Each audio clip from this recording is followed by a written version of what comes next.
Welcome, everybody.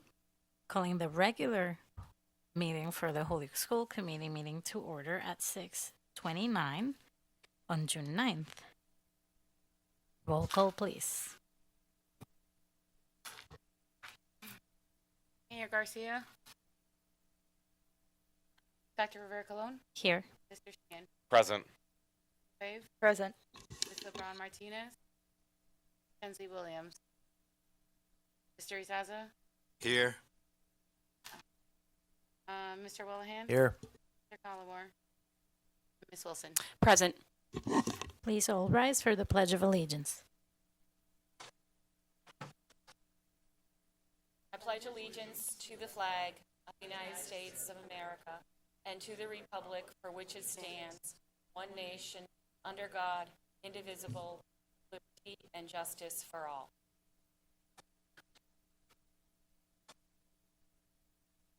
On March 29, 2025, Governor Healey signed into law Bodies H 62 as amended, which contains the final form of the bill, entitled An Act Relative to Extending Certain COVID-19 Measures Adopted During the State of Emergency.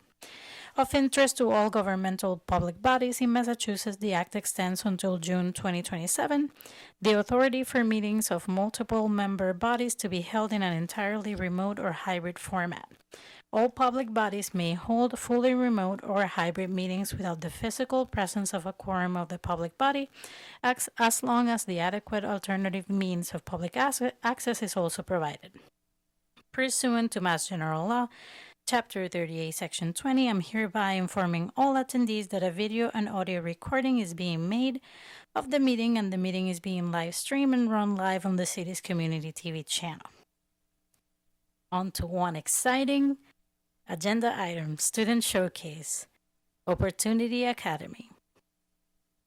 Mr. Soto. Yeah, I'm not sure if Miss Roman is here or, oh, she is. She is. So we will call you up. We want to hear about your experience, and it looks like we have a presentation to hear about the project that you worked on around food equity, I think, right?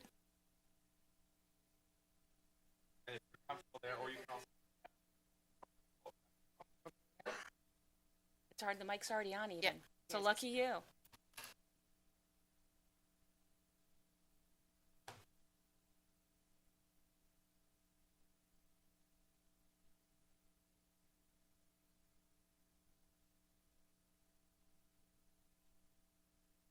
So this is Ilanese Roman. She's a student of mine, and she was in the plant power class that talks about food equity and social justice around making proposals for gardens, for using the power of plants to create a cleaner and healthier environment. So she has her posters going around for you guys to up on the screen. Make sure that you're close to the microphone so that people at home can also hear you. Yeah. Thank you. There you go. So take it away, Ilanese. Where do I start first? First thing is you're going to talk into the microphone a little. So the microphones are sensitive, so we have to talk a little closer to them. Okay. Okay. And start wherever you think you want. I want to start off how I came to the idea of the greenhouse and why I built it the certain way. I built it kind of like a dome shape since I wanted the greenhouse to recycle water, rainwater, so it could re-water the plants, and just so debris and snow can also fall off of it. And it was hard. I made it out of popsicle sticks and a lot of different materials.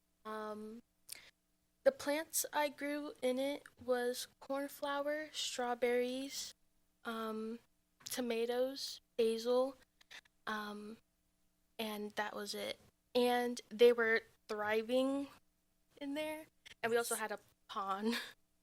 And I was able to take them home, and they're still doing amazing. Where would you put a greenhouse if you got the chance to build the life-size greenhouse?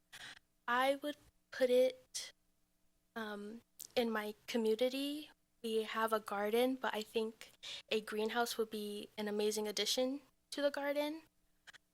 For, as you know, Massachusetts has crazy weather, so I think it would be really good.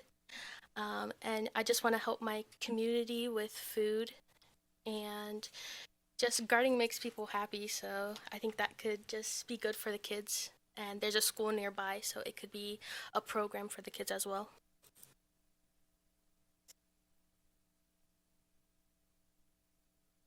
Questions or comments for Eileen-Niece?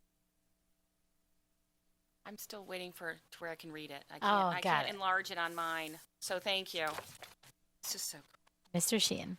So first of all, let me just say I think this is such a great idea that you are doing this and building at your school. As you probably learned when you were researching this, that Holyoke is what we call a food desert. We don't have access to enough fresh fruit, fresh vegetables. We don't have access to grocery stores. They're so limited.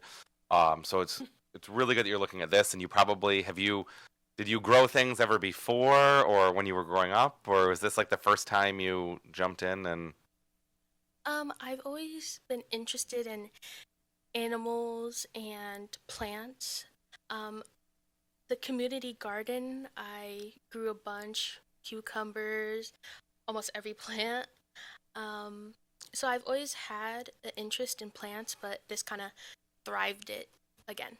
yeah, and it's so important that we understand where our food comes from and how we can do that. I would also suggest, like, whether it's, I mean, school, you only have a few more days left, but what year are you?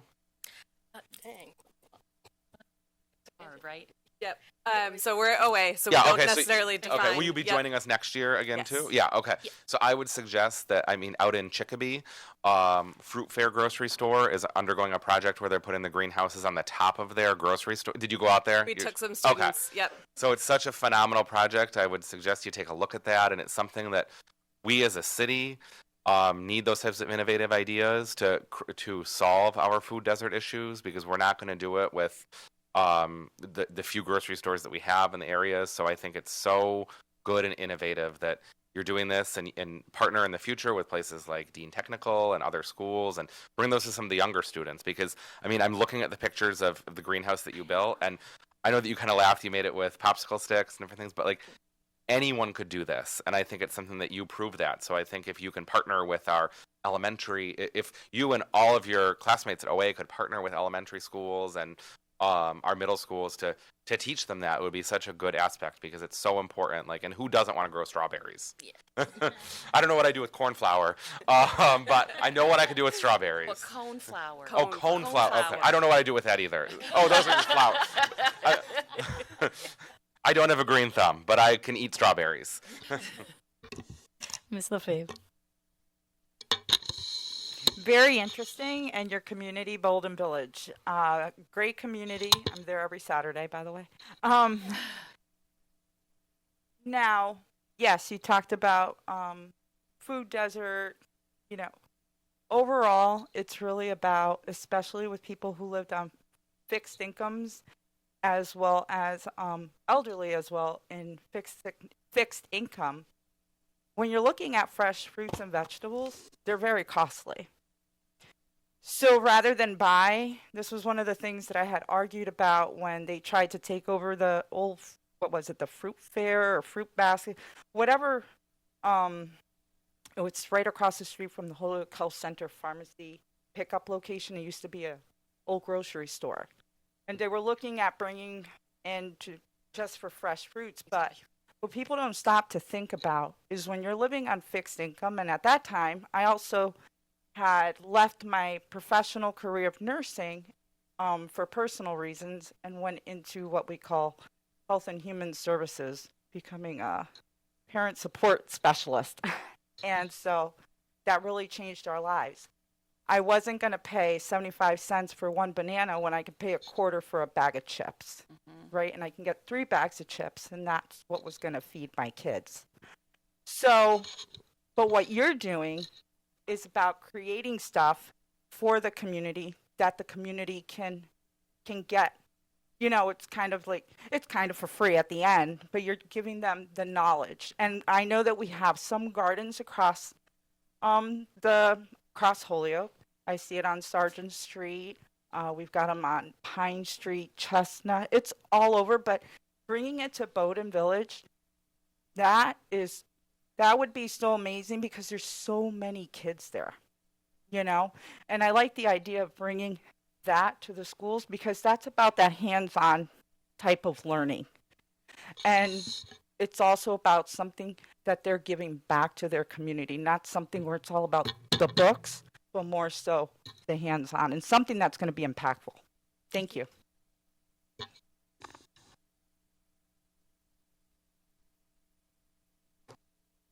Ms. Wilson. So, as someone who studied science for several years in college, this is wonderful. I am extremely impressed with the thoughtfulness of what you've done, the resourcefulness of using tools around you that were available so that you could actually fulfill what, creating that prototype. So I think this is wonderful, and I think it shows some creativity and some scientific path forward for you potentially in the future. I said it before you. I was coming. So I'm a scientist. And when I first saw the poster, my heart was so happy because because it's not just the fact that you had a really innovative idea. Is going from the design of your experiment to actually conducting your experiment to collecting the data to put it in a way that we could see it and understand what you're doing. All of that is a lot of thought process that goes through that takes people a long time to really articulate and put together. And you're young and you're already doing it, and that's amazing. And also, this is one of those projects that has a great impact. And I'm like, have we talked to nuestras raíces? Have we visited La Finca? What else can we do with this, right? And I mean, hint, hint, I wish that Dean had an agricultural program. And I know that that's harder than what I want to make it sound like. But given that La Finca is walking distance from here, right? And that we have lots of people with lots of experience in agriculture who may not be formally trained, but who have the knowledge to be able to create wonderful things for us. And did you guys also read about guerrilla gardening? That's awesome. And I'm not saying let's take over public spaces to make gardens, but if you do, call me. But it's one of those things that in order for us to be able to make a change, we have to have radical ideas and innovative ideas. And the fact that this is something that anybody can do, right? Like this is something accessible that people can do. So I would also urge you and the school to have the opportunity. There are journals in education, in agricultural sciences, where we could publish this and have more people across the world have access and say, that was Ailenice's Roman's work. And she started it, and she's from Holyoke, and now everybody gets to use the Islandese technique of greenhouse building, right? Like that's important, right? Like sharing your work, getting credit for it, and you have it all, and you can. So that's really exciting. So thank you for sharing, Mr. Sheehan. Yeah, sorry. So reading this, I also want to applaud your teacher who's here with you but in reading this proposal, it was also a way that this was a very hands-on activity, but you also integrated in AI into it. And you put in here that you were able to integrate that in for some of your proposed greenhouse, and you were able to create that visual. And that's something even 2 years ago we weren't even able to see. So the fact that bridging some of that of creating this educational opportunity that is both hands-on, that you're building, you're doing, you're learning, you're researching, but you're also using some of the technology that's there. I mean, that's such a great way to help train our students for the future, because and to put the right information into AI to get the right output. And I think you put in here that you put this in, and then you put in this idea, and to see what came up. So that is just such a good idea. Now I'll also say, as a policy wise on this, like, reach out to us, especially next year. You're going to be enjoying your summer, whatever you may be doing. But there are ways. I mean, you mentioned Bowdoin Village, or you mentioned some of our other housing areas in Holyoke. Those are all under the purview of the Holyoke Housing Authority. I would love to work with your educator and Mr. Soto to get you at a Holyoke Housing Authority meeting to be able to present this, because I think it's important for all of our different boards to understand what our students are doing, and to say, hey, whether it's at Bowdoin Village or whether you're looking at another developmental property, these are things we need to be thinking about. And maybe they'll have the money for it. Maybe they'll be able to do and I don't know where that comes from, but I think that we bring that and we bring those ideas up. And I'm not just saying that. I am not a scientist or a gardener, but I do policy stuff for my job, and I know how to find that route. So let's get on their agenda to have that discussion with them, to say this is something that we need as young people, as a community, to be valued in our housing systems here in Holyoke. So thank you again. And there are grants for that kind of thing. So there is money out there. Thank you so much. Anybody else? Mr. Sasa. Yes, great work. Congratulations. Thank I you. was really impressed. Thank you. Thank you. Thank you so much, and thank you for sharing your brilliance with us today. Thank you for giving me the opportunity.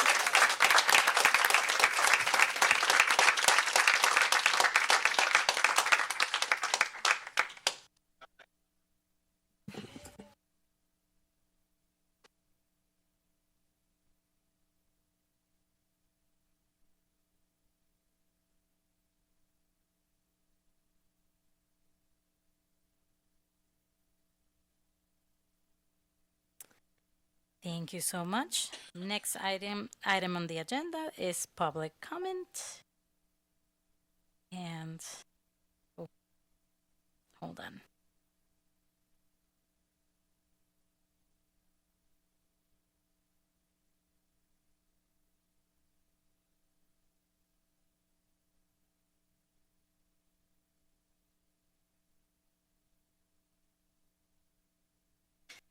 All right, so for public comment, each person has 2 minutes. You say your name and your address. Note that topics for public comment, only those who are in the agenda will be discussed. If it's something that is not on the agenda, there's not going to be any discussion. There will be no conversation back and forth between people coming up for public comment and the school committee. So first I have Alex Cespedes. Yes, winning. That never happened, so I'm happy. Thank you.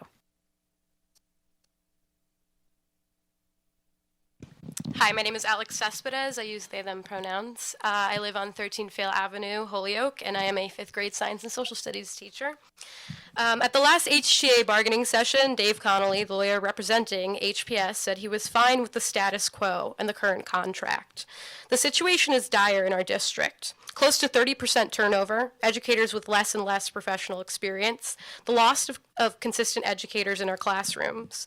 The attorney representing HPS, you all sitting on the school committee, said that you all are satisfied with the status quo in Holyoke Public Schools. So I ask you tonight, are you? We've collected hundreds of postcards from every school with messages about why the status quo doesn't work for members, students, and our community. Receivership or transitional control with conditions akin to receivership has not and will not work. The exit assurances were a harmful misstep. It was difficult to see the school committee approved SE's conditions for the stability of transition. Just weeks prior, our school committee chair, Mayor Josh Garcia, told HJ President Nick Cream and myself that the exit assurances were a natural reaction to a, quote, loud union that, quote, required guardrails given the reality of educators' unions across the state of Massachusetts. If the school committee seeks to truly understand the experience and needs of our dedicated educators in Holyoke, engage with us as partners working towards the collective success of our students. Treat us humanely. Forget the exit assurances. We're fighting for safe, equitable, and resource classrooms for all students in Holyoke. Tonight, you'll be hearing from educators across our district about why the status quo isn't working for Holyoke Public Schools. We're asking you to listen to every speaker, read every postcard they present, and come to the table engaged in real collective bargaining, not consultation. Thank you. Thank you so much.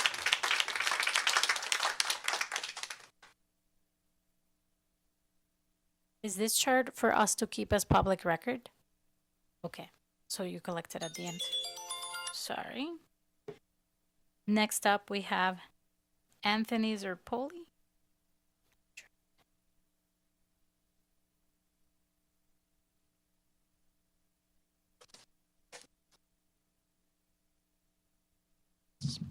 Hi, my name is Anthony Zerpoli. I live at 122 Chestnut in Springfield. I am a high school teacher at HHS North, history specifically.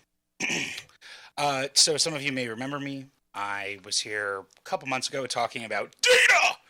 I've been doing more data, so much data. I actually had intended to do like a little presentation thing, but the printouts weren't working. I do have one, but I will email the presentation I created for you guys. But the thing that I really wanted to draw attention to, and this is going to drive me nuts, is, as has been mentioned, the retention data. So in 2013, there were 529 educators in Holyoke. In the 2024 to 2025 school year, there were 446. Our retention since the beginning of receivership has averaged around 70%, some years higher, some years lower, meaning we're losing 30% of teachers over the summer. Not throughout the year, who leave, who are fired, who quit, who never show up to work, just throughout the summer. And only 54% of teachers in Holyoke have 3 or more years of experience. This is down from 95% prior to receivership. So what this tells us is that Holyoke is a revolving door. Teachers come here, they get 1 or 2 years of experience, maybe 3, and then they bolt for other districts. And the question we have to ask ourselves is, why? Teachers from Holyoke are going all over the place in Western Mass. So why is that the case? Sure, our students can be a bit rough, but like this is Western Mass, that's literally everywhere, and I've never had any issues with them. So just to finish my thought real quick, is the big difference between us and Springfield is receivership. And the exit assurances are going to cause a larger exodus than I think we've seen in quite some time. Thank you. No problem. Sorry, we have a bunch. Yes. So give it to Kareem. Thank you. Zoe?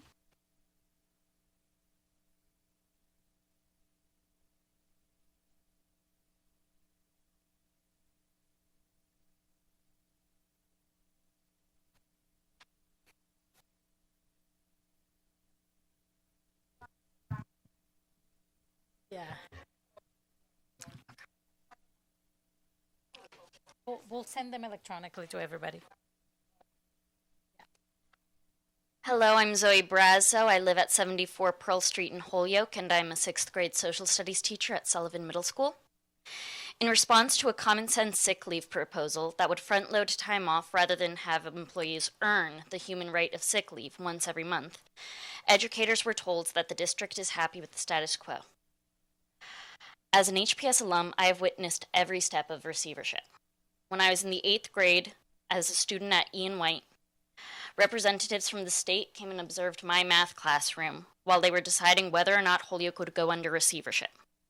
They watched my highly overqualified teacher give us a lesson. The vote that these people took from the state was split based on whether or not they had observed Holyoke schools.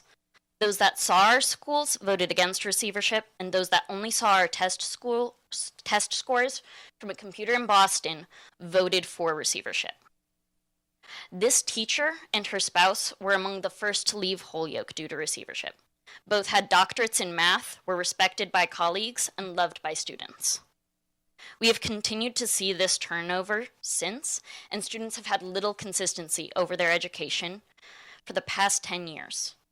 As I went on to high school, I had 3 different guidance counselors and 3 different principals. Each school year, we had a different schedule, different policies, and different programs. We were guinea pigs with variables being changed year after year to see for different results.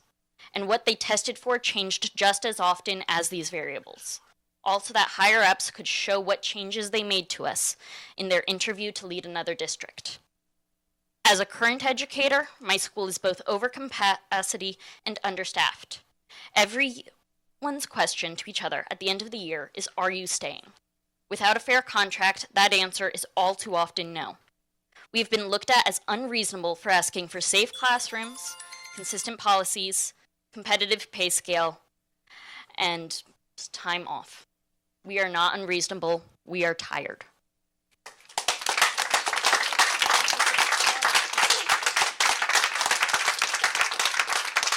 Next up, we have Rebecca Chaveri. Good evening. My name is Rebecca Chaveri. I live at 48 Boynton Avenue in South Hadley, and I work at Sullivan School. I teach science. I am here tonight because I want to share with you my experience as a silent rep during the bargaining sessions. I worked at head office for several years before I became a teacher. This means that during all these years working for Holyoke, I did not meet a single person that I would think, wow, you do not care about the value of education. Or that I could be like, wow, you do not care about Holyoke children and their families. This is a public district anyways. We are in the business of education. So call me naive, but when I attended the first bargaining session, I thought that I was gonna see was a respectful negotiation between professionals of a new contract. I assumed everyone seated at the table had one common goal, and that was what is best for students in Holyoke. Instead, the bargaining sessions feel more like being seated with the CEO of Amazon or Walmart. That's exactly how I felt where I heard the lawyer stating in front of a room full of teachers that I am satisfied with the current status quo. Now, you have heard enough what the current status quo means. So what I am here to ask you tonight, do you feel the same way? Are you also satisfied with the current status quo? If you were seated in front of a room with parents of our Holyoke children, would you tell them that you had the opportunity to give them a better education, but that you decided, nah, we are fine with the current status quo? I didn't think so. Let's start by agreeing that the current status quo is unacceptable. Thank you. Thank you. Jacob Bilski.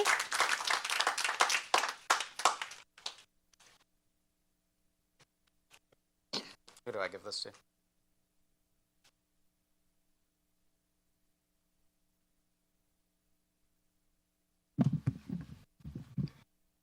Hi, my name is Jacob Bilski, 142 Nassau Drive, Springfield.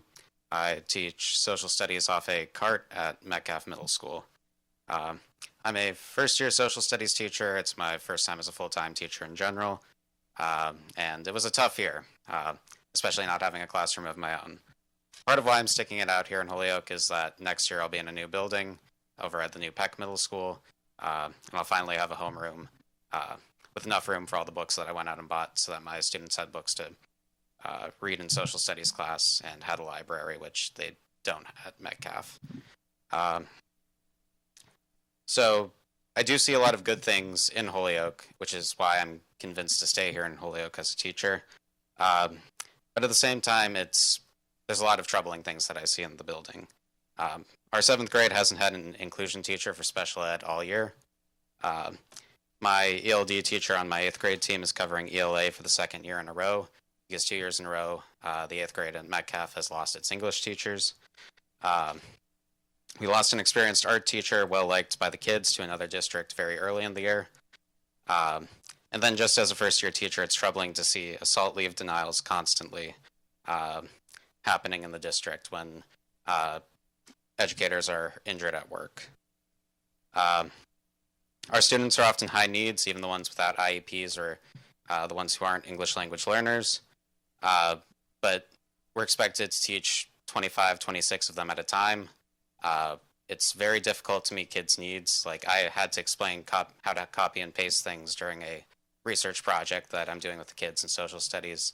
But at the same time, I'm expected as an adult, the one adult in the room, to also take care of classroom discipline, make sure that kids are on task, constantly redirecting kids, and it really puts a strain on my ability to help the kids learn how to research, learn civics, which is possibly one of the most important things you can learn in social studies, right? How to participate in government. So I think the status quo is not good enough for Holyoke students, and yeah, I think you need to negotiate a contract to get more qualified and better teachers and to retain staff. Thank you.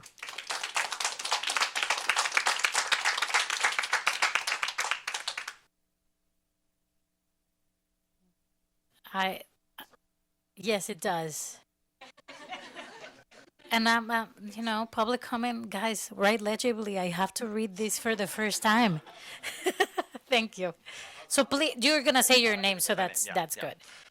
Thank you. My name is Micah Simone, 11 Allen Place, Northampton. I teach ELA at Dean Tech.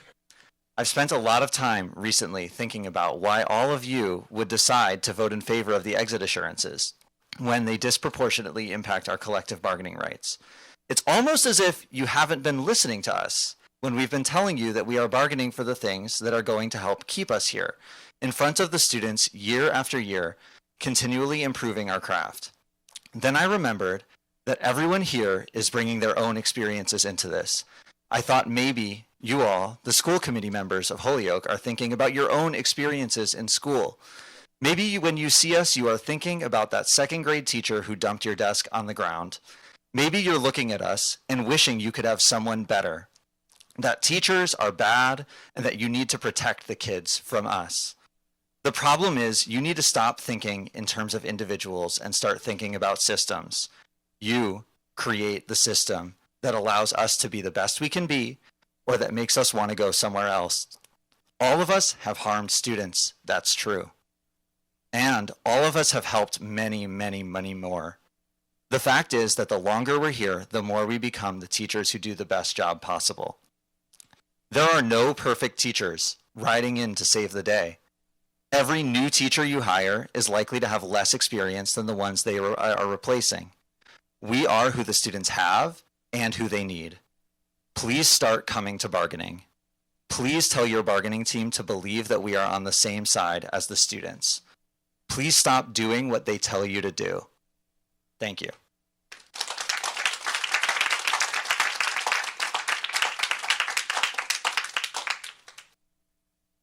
Brandy Bellaccio?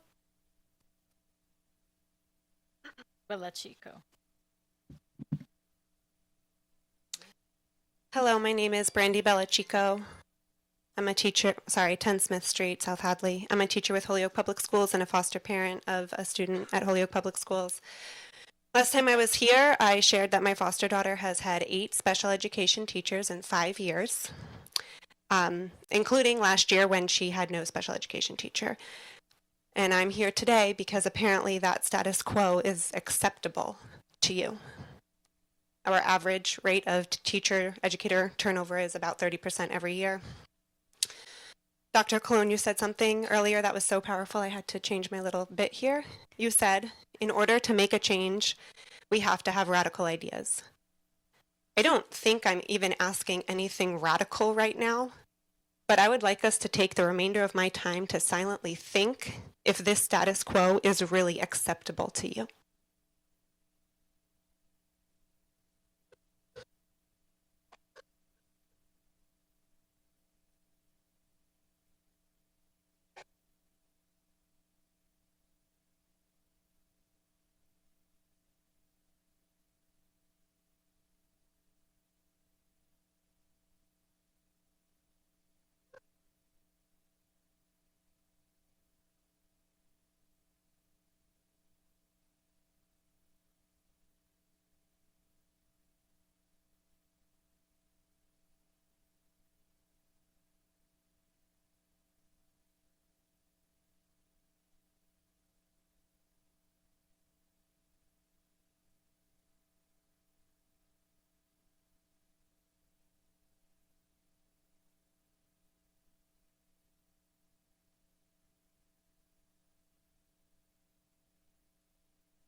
you. Thank you.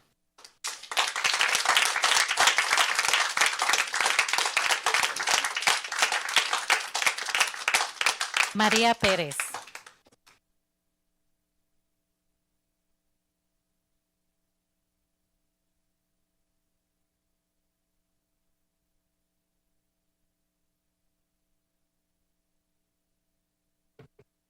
My name is Maria Perez. I'm a dual language teacher at Kelly School. So good evening, members of the board. I'm here today not just as a teacher or a concerned community member, but as someone who believes deeply in the power of public education and in the people who make it possible, our teachers. Unfortunately, the current direction of this district does not reflect respect for our educators.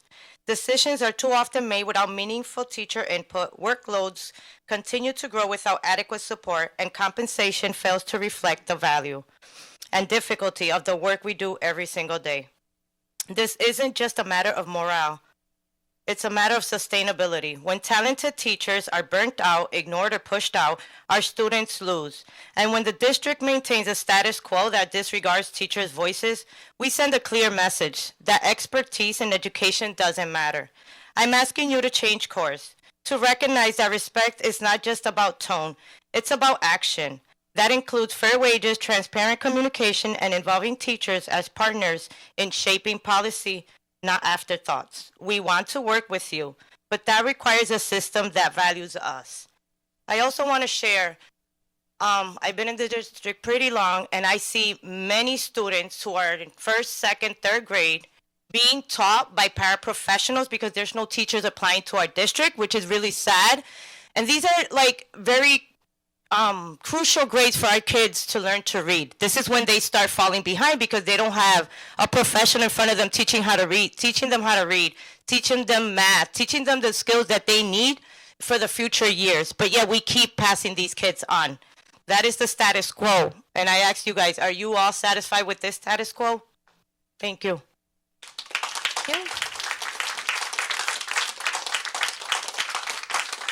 Nicole Fisher.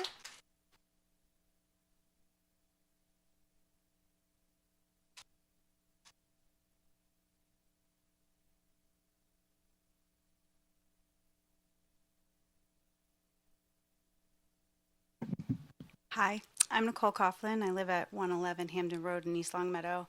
I'm an adjustment counselor in the TIP program at Lawrence Elementary. In Holyoke, our students and staff need safer conditions and less staff turnover. This year, I've been repeatedly assaulted by a student.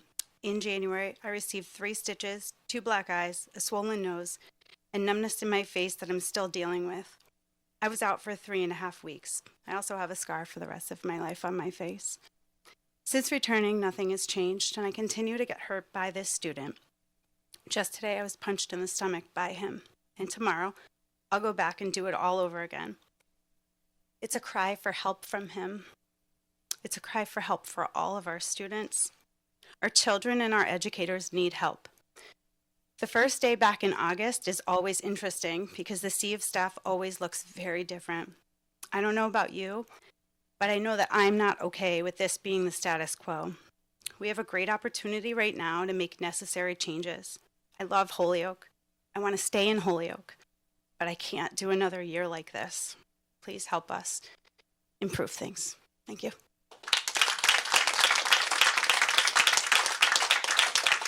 Jill Beerley.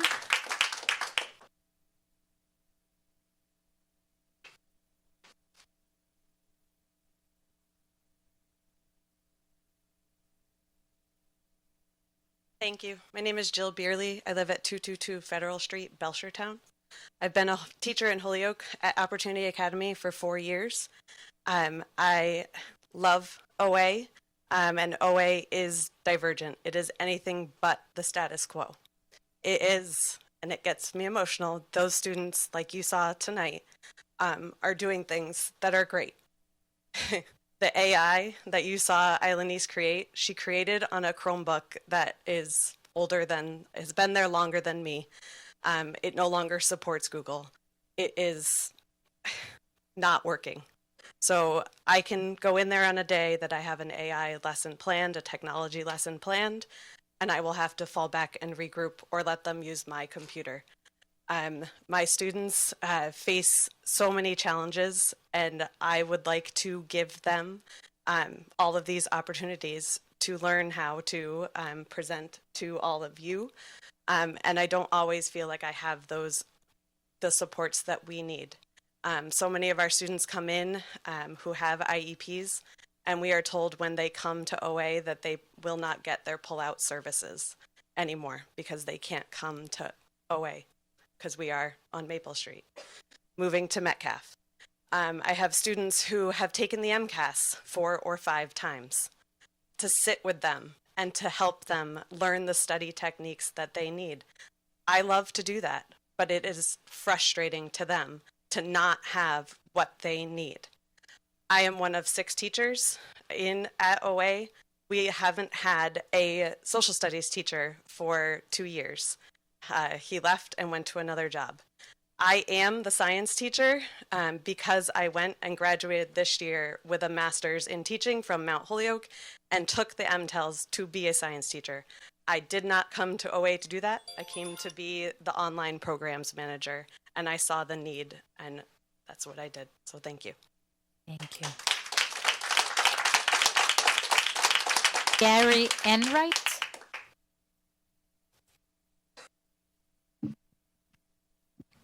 Hi, good evening. Gary Enright, 26 Amherst Street in Holyoke, and a retired member of the Holyoke School Committee. The quote, "We are satisfied with the status quo," jumped off the page at me. Really? Maybe this was a joke. Then I quickly felt anger and sadness. No Holyoke educator would say that to a student or accept that from a student. This attitude won't help us attract new teachers and retain them. We need to support our veteran teachers by reinstating full union rights and privileges. This would allow young, promising teachers an incentive to stay in Holyoke. Very proud veteran teacher who retired before the state receivership said, quote, "I'll match our top 100 students against any students in neighboring districts." Can we say that now? We can't rebuild our system with status quo due to the feeder system we have become for area school districts. New teachers and some talented, experienced teachers leave.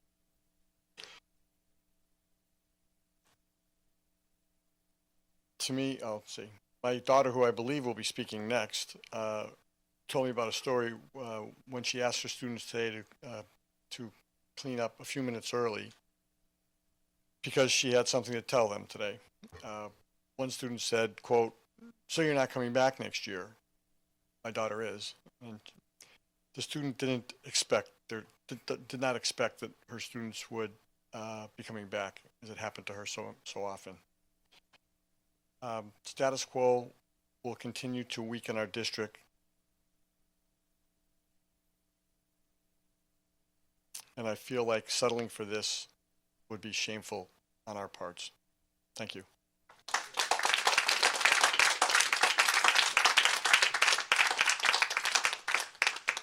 Andrea Enright.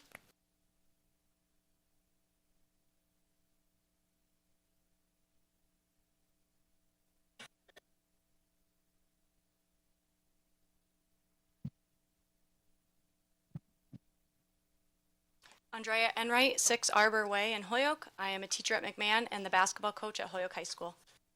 Over the past 10 years, we have allowed the state to conduct an experiment on the youth of Holyoke, and it has been a complete failure. We were forced to gamble with our educational system, and now we must put it back together.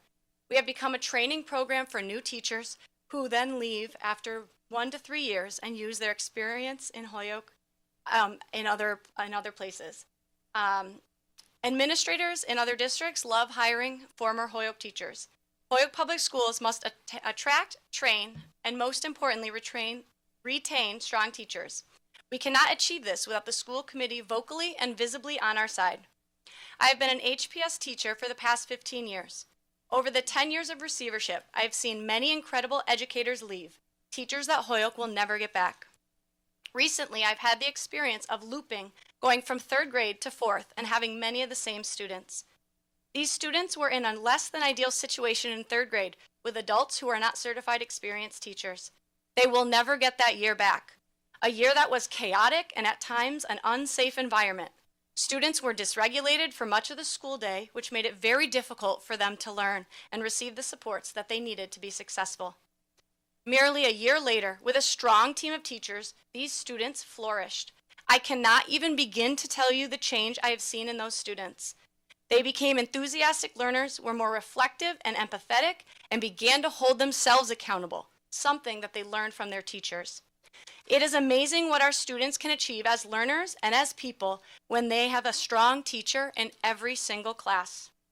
Their learning experiences from one year to the next was like night and day. Witnessing the transformation in these students even further makes me believe that fixing the teacher retention issue is the only way to give our students what they deserve. With consistency and high expectations, our students will succeed. In my career, I've witnessed 5 mass exoduses, some building specific and others district-wide. If we don't settle a fair contract for Holyoke teachers, I'll be fine. But many more teachers are leaving. Many more teachers will leave. So you know who won't be fine? Our students.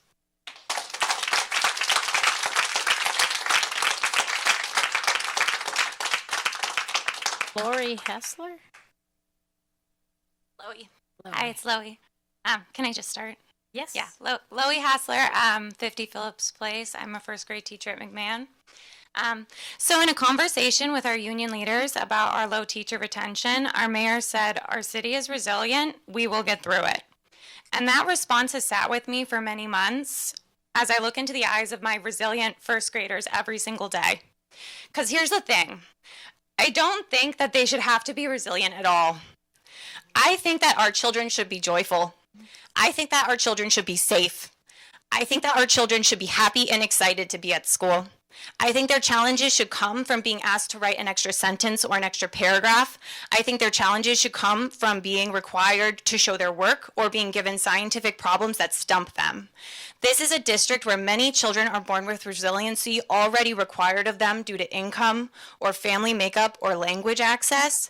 So their challenges should not come from learning how to read without their IEP minutes because a special educator position has been vacant for months to a year. Resiliency is not a child having to start year after year having to reset their trust with new teachers and the stress of wondering why so many of their previous teachers are no longer in the building. And resiliency is not a 7-year-old in my classroom in the first percentile in speech who hasn't gotten her speech services in 4 months. Not speech, not writing, not reading. None of them. And I wish you all understood this. I wish you understood that this is not resiliency, this is inequity. Our students' childhood should not come at the cost of a mayor or a receiver or a school committee that refuses to bargain and collaborate on a teacher's contract built on humane work conditions and, more importantly, humane learning conditions for students. I student taught in a first grade classroom at Sullivan in 2016. These students would be in the 10th grade now. Their entire childhood was spent in receivership. Not a year has gone by since 2015 that you haven't lost more than 100 teachers every summer. That means that these students have literally grown up with a rotating cast of faceless teachers and internalizing that they are a data point before they are a human. So at least they're resilient, right though? Yeah? Thanks. Thank you. Emma?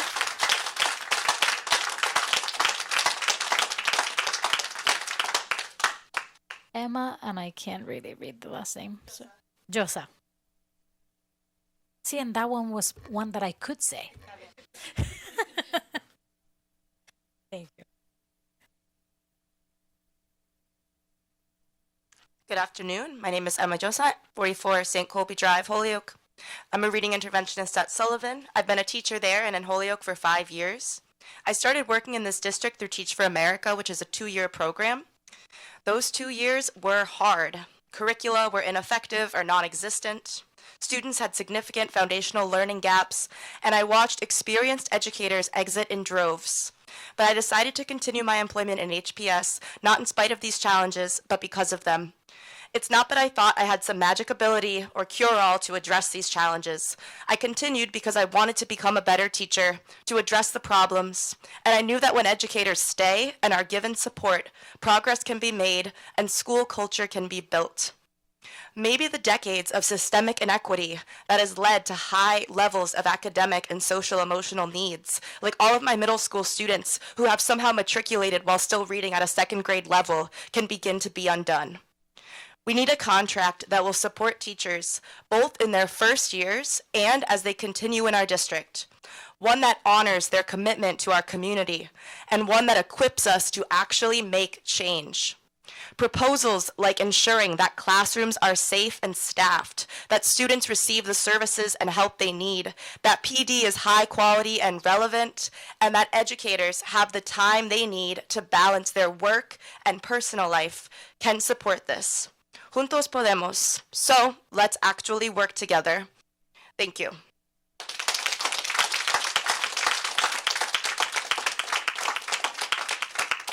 Pete Duffy. Hello, I'm Pete Duffy. I live at 446 Appleton Street in Holyoke. I just wanted to, I was so inspired to see that project earlier, and I hope what's not lost here is the amazing things that Holyoke students are doing on a daily basis. Every day before I leave work, I write on the board something good that happened with a particular student or two. I have one student, Abdi Elise, wrote a 5-paragraph essay in one day for the first time, and it's June. I have Davian, and I know Davian trusts me because I had his older brother Devon 3 years ago. I have Javian, who came back from a vacation in Florida. I don't know why, but he came back, and he was happy to be at school, and he wanted to see his teachers. And I can tell you for a fact that that would not have happened my first year teaching in Holyoke. I didn't have those relationships. I didn't know the trick about giving a shout out on the board. I didn't know how to teach a student how to write a 5-paragraph essay in a day. I've learned those things. I'm going to say please refrain from using student names. Oh, my bad. Sorry. Anyways, so I want to share with you real quick just the results of a study by the Learning Policy Institute on the impact of teacher experience on teacher effectiveness. Their findings were pretty clear and self-explanatory. Teaching experience is positively associated with student achievement gains through a teacher's career. Gains in teacher effectiveness associated with experience are most steep in teachers' initial years, but continue to be significant as teachers reach the second and often third decades of their career.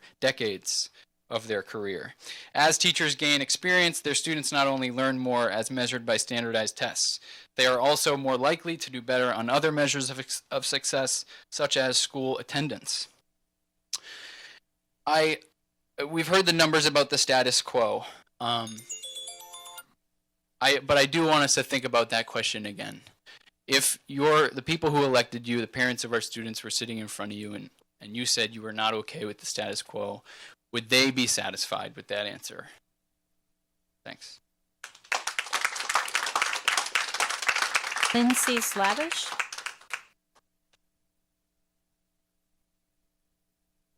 Hi, my name is Lindsay Slavich, and I live at 21 Corticelli Street in Florence, Mass. I'm an ELA expert teacher at Sullivan. I've been working in Holyoke for 4 years, and I worked in Springfield for 18 years before that. I want to talk about a few of the things I've learned in my time working in public schools. 1, schools reproduce the inequities that exist in our society. 2, if we simply accept the status quo of our educational system, we are complicit in reproducing these inequities. 3, our students deserve schools that support them to thrive as learners and as people. They deserve the best teachers. If our students are going to thrive, we need to attract, develop, and retain great teachers. Please don't accept the status quo. Please don't fall into the trap that the state does when they put districts in receivership without backing up state control with the funds needed to pay teachers a competitive salary. Please show the state what needs to be done. Please support a contract that will give all of our students great teachers year after year. Please make the city of Holyoke a place where teachers want to stay for the sake of our students. We don't have to be complicit. We can create schools where our students thrive. Thank you. Bob Williams. Hi, my name is Robert Williams. I live at 8 Maple Street, South Hadley, Massachusetts. I am a world history teacher at the Holyoke High School. This is the end of my second year at Holyoke. I came here initially not as a full-time high school teacher, but as a college professor teaching in the Westfield Promise program with Mr. Bouchard behind me. I fell in love with the school, which is why I applied for a job when I knew there was an opening in the history department, and I came here, and I have loved every minute of being in that building, and I have watched with horror at the way that my colleagues are treated, especially in the subjects around MCAS. We have Mary Brazzo, who you're going to hear from in a minute, who's probably one of the smartest women I know. Certainly one of the smartest women in terms of in terms of her self-reflection on how she uses data to drive her teaching. That professional, that expert, has a curriculum that is shoved into her face, and she's told, teach this in this way, cookie cutter. Our lesson plans are pre-selected for us, as if they want to turn a bunch of people who know how to make shoes really well, really good cobblers, into people that run a shoemaking machine. It's called de-skilling. And it's a tactic that's utilized when you want to get shoes that are real cheap. And guess what? Anybody know what happens to the quality of the shoes? They're real bad. So stop thinking of us as an expense and start thinking of us as an investment, long-term investment. Because if you keep eating the seed corn, it's only going to keep getting worse. This is not a cost. This is an investment. Thank you. Kevin Bouchard. My students say I'm a D1 yapper, so it's going to be hard to keep this 2 minutes. My name is Kevin Bouchard. I live on Hemlock Drive in Holyoke. So those of you who don't know me, I have taught history at Holyoke High School. I am finishing my 20th year. I not only work here, but I've lived here since 2007. I call it my home. Many people say I bleed purple. I can say that I'm a well-respected teacher who's formed amazing relationships with students and staff across the district throughout my career. I've now been here long enough to be teaching the children of some of my former students, and one of the previous speakers was a former student as well. I'm also married to another amazing 20-year employee of Holyoke Public Schools, Lynn Bouchard. Finally, my 3 children have attended Holyoke Public Schools since pre-K, and for much of their education, that has made us very proud. The 5 of us have seen the ups and downs before receivership, during receivership, and we'll hopefully see the end of those struggles now that we approach the end of receivership. I want to stress the fact that Lynn and I represent a dwindling number of veteran teachers in this district, and that the loss of veteran teachers does a gross disservice to the learners of our community, including my own children. Over these 20 years, I've had to say goodbye to so many phenomenal colleagues, many of whom left far too soon as a result of the changes brought about by receivership. Extended time on Wednesdays, more PD days, longer school years, and new initiatives that have come and gone more frequently than I can count. On average, we're losing 30% of our teachers each year. Some of them are veterans like Lynn and I. Others are young people new to the profession, but the loss of those veteran teachers impacts these younger teachers as well. They lack the support and expertise of the veterans who are leaving. Our colleagues are not the only ones who suffer when teachers leave, and this is a theme you keep seeing. Those most at risk, our students, suffer as well. So many of my children's greatest teachers are no longer in the district. This year, my middle daughter's last year, her middle grade, 7th grade, middle grade class had 7 math teachers. 7. Both of my daughters have had several teachers quit mid-year, and all of my children have had teachers who are uncertified, underqualified, or brand new to the profession. There are countless examples of this, and sadly, it's led to gaps in learning and to many of my children's friends leaving the district to attend neighboring schools. It pains me to hear that the lawyer who represents you, our school committee, says we are satisfied with the status quo. The status quo is that we lose about 30% of teachers on average annually.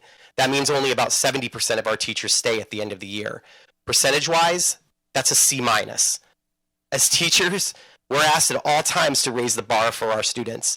We work with them and give them the support they need to be better students, the best students they can be. We're not willing to accept mediocrity, and we work to instill in students that they are all capable of excelling. I do not believe that you are satisfied with a C minus. And because of that, I'm asking you to be brave and to work with the HTA to create a contract that keeps highly qualified educators in our district, attracts new ones into our district, and ends the mass exodus of teachers out of our district. And I was wondering why that took so long. I didn't wear my glasses. So. Mary Brasso.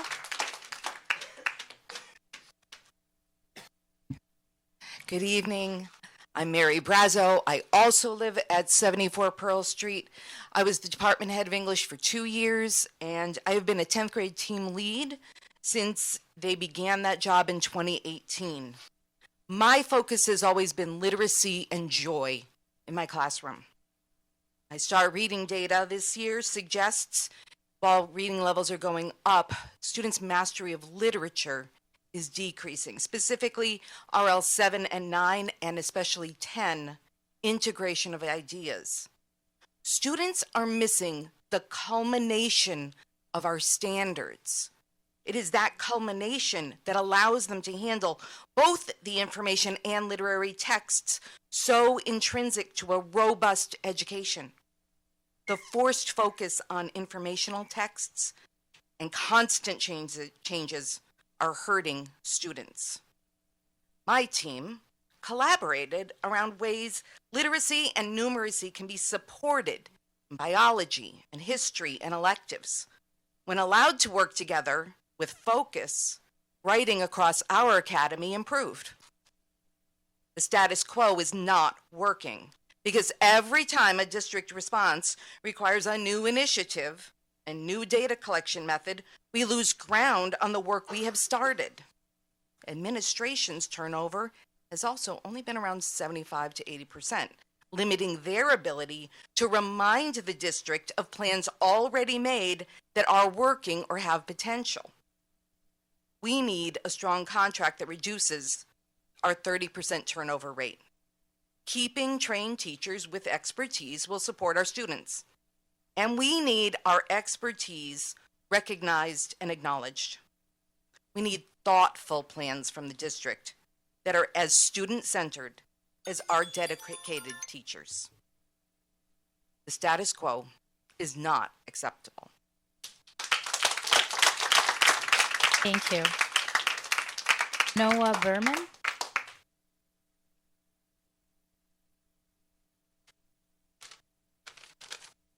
Hi there, Noah Berman, 24 Bisbee Road, Chesterfield. I'm a culinary instructor here at Dean.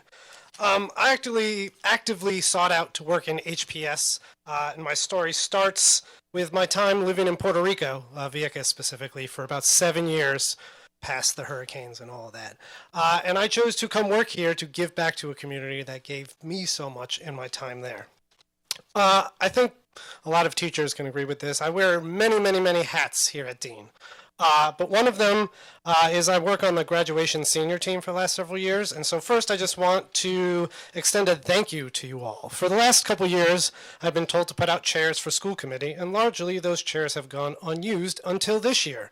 Not only did you attend, but we had a brand new speech and brand new speaker, fresh voice. We like that. And I know you all attended to show the community that you care about HPS. And so I was going to go ahead and, like everyone else, tell you about what your lawyer's been saying, but you've been hearing it over and over and over again. And so I'm going to go ahead and make an assumption by showing up early and seeing you interview people that you too are unhappy with your status quo. So I'm going to go ahead and commend you for taking that leap and taking that search, and I just want you to follow through with that search and find your own voice. Because I want to believe that the status quo is not what you want and not what you think and not what you're satisfied with. And so I want to invite you to have your voice heard at the bargaining table. I want to invite you to join us in the bargaining. I want you to join us and show your support for the community by showing your support for the school, by showing your support for the teachers and therefore the students. I don't think I need to keep going on with what everyone else has been saying because I fully back all of that. I see it all. We want to give our students the chance to succeed, and you do that by having the consistent teachers. Therefore, the teachers year after year after year be in their classrooms. Thank you. Nick Cream.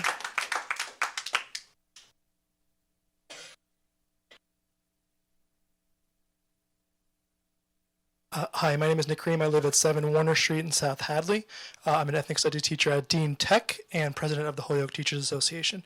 I want to thank my comrades for their honesty and courage getting up here and addressing this committee. As you have heard from many different HTA members about their experience, I don't think I need to add anything more to what they've already told you. What I would like to do is address the historical moment that we find ourselves in right now. Obviously, this is a historic moment for the people of Holyoke and the state of Massachusetts in general. We're the first district to come out of state receivership, and we want to make it count and set a strong example for other districts following in our footsteps. We're also in a historic moment in our national history with an all-out attack on free speech, increasing outright hostility toward the labor movement, and growing concern and fear that our rights will be violated no matter who we are. By this point, we should have come to learn that we are the ones we've been waiting for. History does not happen to us. We, the people, make history, and we're making it right now. In front of you, you have a decision that will reverberate for years, if not for decades, for the people of Holyoke and beyond. You can choose to work with the HTA and all of its members in good faith, to not only hear our concerns, but to address them in a concrete manner, to stand with educators and students in demanding an education that we all deserve. Or you can choose to continue the status quo, like Mr. Connolly has said, and continue treating teachers, counselors, and other staff like they are disposable and easy to replace. You can allow Holyoke to continue to be the quote-unquote best teacher training institute in the state, where teachers come for a couple of years and spend their careers elsewhere. You can keep having a third of your staff leave every year because the district doesn't care about them as workers or as human beings. The choice is yours. I sincerely hope you will make the right one. I know you're all capable of this because each and every one of you care about education, and you care about the young people of Holyoke. If you didn't, you wouldn't be sitting here right now. Stand with us and stand with the young people of Holyoke that you've been elected to serve. Thank you. Bye, Holyoke! Bye, Holyoke!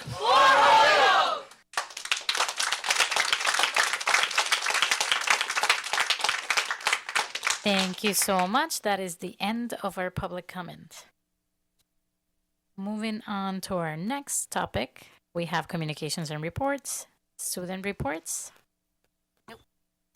All right, superintendent's report. Mr. Soto. Thank you, everybody. Yeah, thank you. So included in your packet is just an update on our FY26 strategic planning. Let me just get here for a second. So very happy to share like where we're at in the process. We have received a lot of feedback, both through a survey, which some of you had participated in last month, and a lot of the feedback that we have been getting has just been in regular meetings like our teacher advisory group, meetings that we have had in this here in this room, meetings that we have on a quarterly basis when we review our SIPs, and we landed on two of our focus areas aligned to things that are already in the strategic plan. One of them being high quality lessons using inclusive practices. So our focus, one of the focus areas, one of the two, is to prepare for and deliver high quality lessons across all tiers. So all students are supported to develop grade level skills and knowledge. And in K2, we're going to continue to focus on early literacy. You can see there, a lot of this already comes from our strategic plan. And the second focus area and the strategies that are in there are aligned to these two focus areas that we have. The other one is strengthening student and staff members' sense of belonging and well-being. think that, one of the things that we had a chance to reflect on is, our focus for belonging has been primarily on students. You heard from a lot of our teachers today that, there's a lot of work to be done around retention. And we agree that, we need our focus not only has to be on students' sense of belonging and well-being, but also staff. So we wanted that to be a focus area. And again, those there's some strategies already in our strategic plan aligned to that. I've also included a lot of our thinking for what our district goals should be for next year. There's, I'm not going to list them all, but you can see all of them. And I want to name that we didn't have percentage updates yet. We're waiting for some of our end of year data to be able to then add some specific data points there to complement but wanted to give you an idea of what the district goals would look like for next year, knowing that they're unfinished and we need to include some data with it, like some actual numbers. And then included in the memo outlining our update is all of the benchmarks that we've been working on. So we've gone through 4 quarterly SIP reviews. We had about 2 retreats where our team has worked together to come up with these specific benchmarks for next year. Jackie Glasheen and our academics team and everybody on cabinet has collaborated on all of these. And, part of the process is, we're having our leader retreat. It's going to start this week. So our principals are going to take this information that we have and start working on their school improvement plans and start developing a plan for the upcoming year. So my hopes today was just to share this with you, to let you know where we're at in the process and some of the things that are our next steps in terms of our annual planning and how we're going to use this information, and then also offer you an opportunity to provide feedback. And you can do that by emailing myself and Aaron Linville on if you have any feedback. And for whatever else, I know that part of the school committee's role this year was to establish some goals. And I know that some of your goals were aligned to the strategic plan in itself. So I'm not sure what other uses you plan on having with this, with our district plan for next year. But I wanted to make sure you had it in advance and you had an opportunity to share any feedback that you might have for our team. And also in your packet is an update on. You want to pause there? Yes. Yeah. Mr. Sheehan. So yeah, reading the. So for the development of the district goals, it talks about focus areas also reflects input from the teacher advisory group, principals, assistant principals, deans, expert teachers, district directors, academic, special education, social, emotional, and cabinet members through in-person meetings or survey. So what was how many surveys went out, how many surveys were completed, and what categories of people completed each amount of surveys?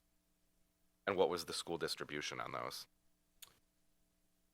Yeah, so we had one survey that was, we had specific, so there's feedback that we gathered regularly, right? So when we have a sit down and we have a quarterly SIP review, we have a lot of discussion back and forth with all of the schools.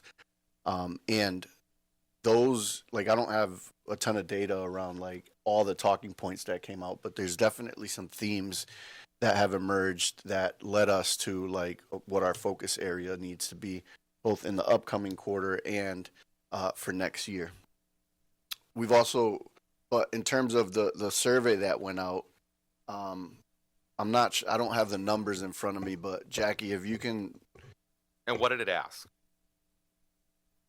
Yeah, I mean, so yeah, we did share the survey with the school committee last month, so I can definitely pull it up and share that information again for sure. Yeah, I would just like to know the response.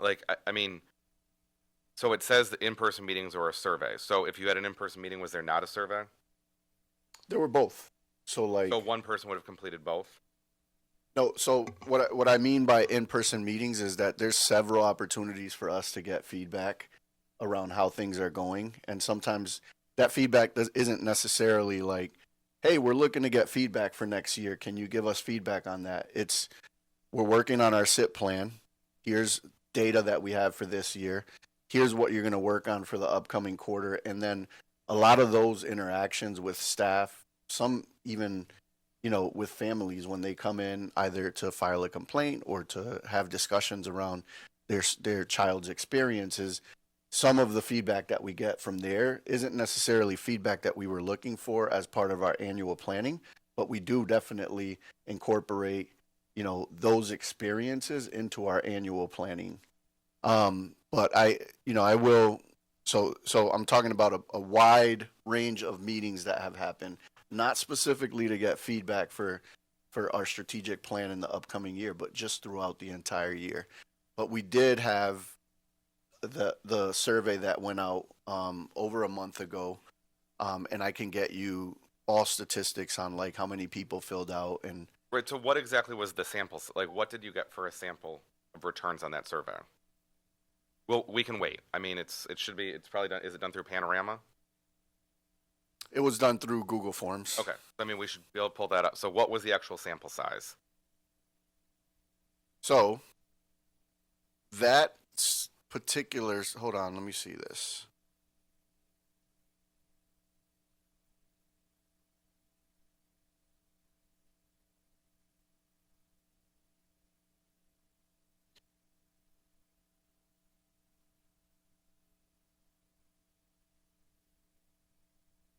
So there was one of the form responses had 17 entries. We did have a session with cabinet and principals that included about 18 entries.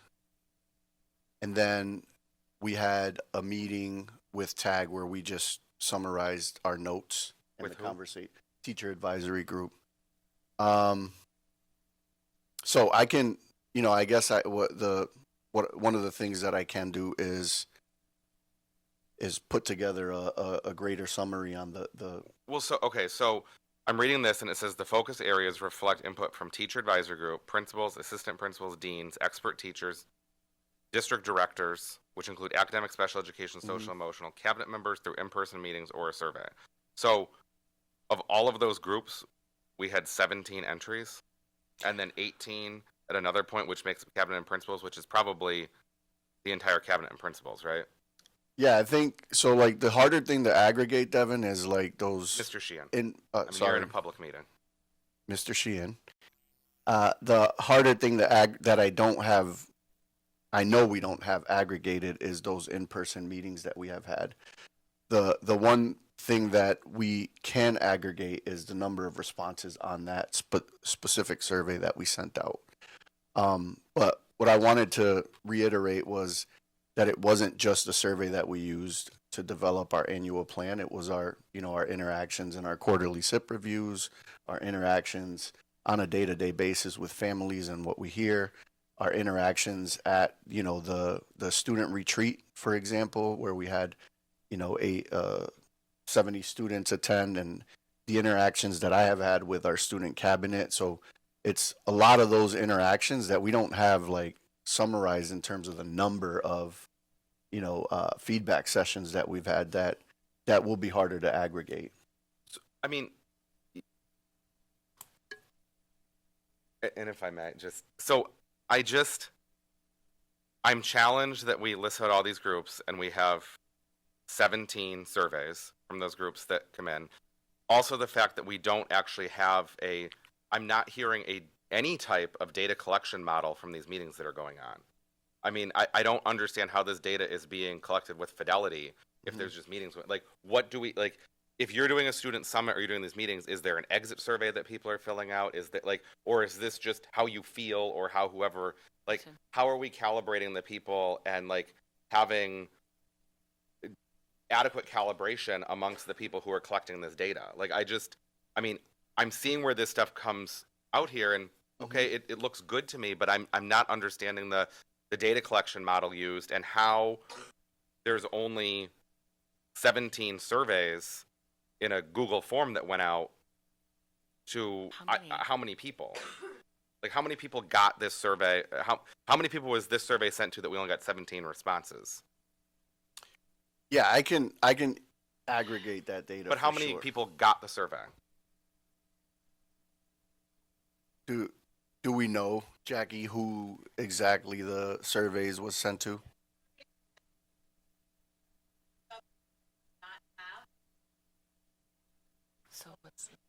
Can you come up to a microphone?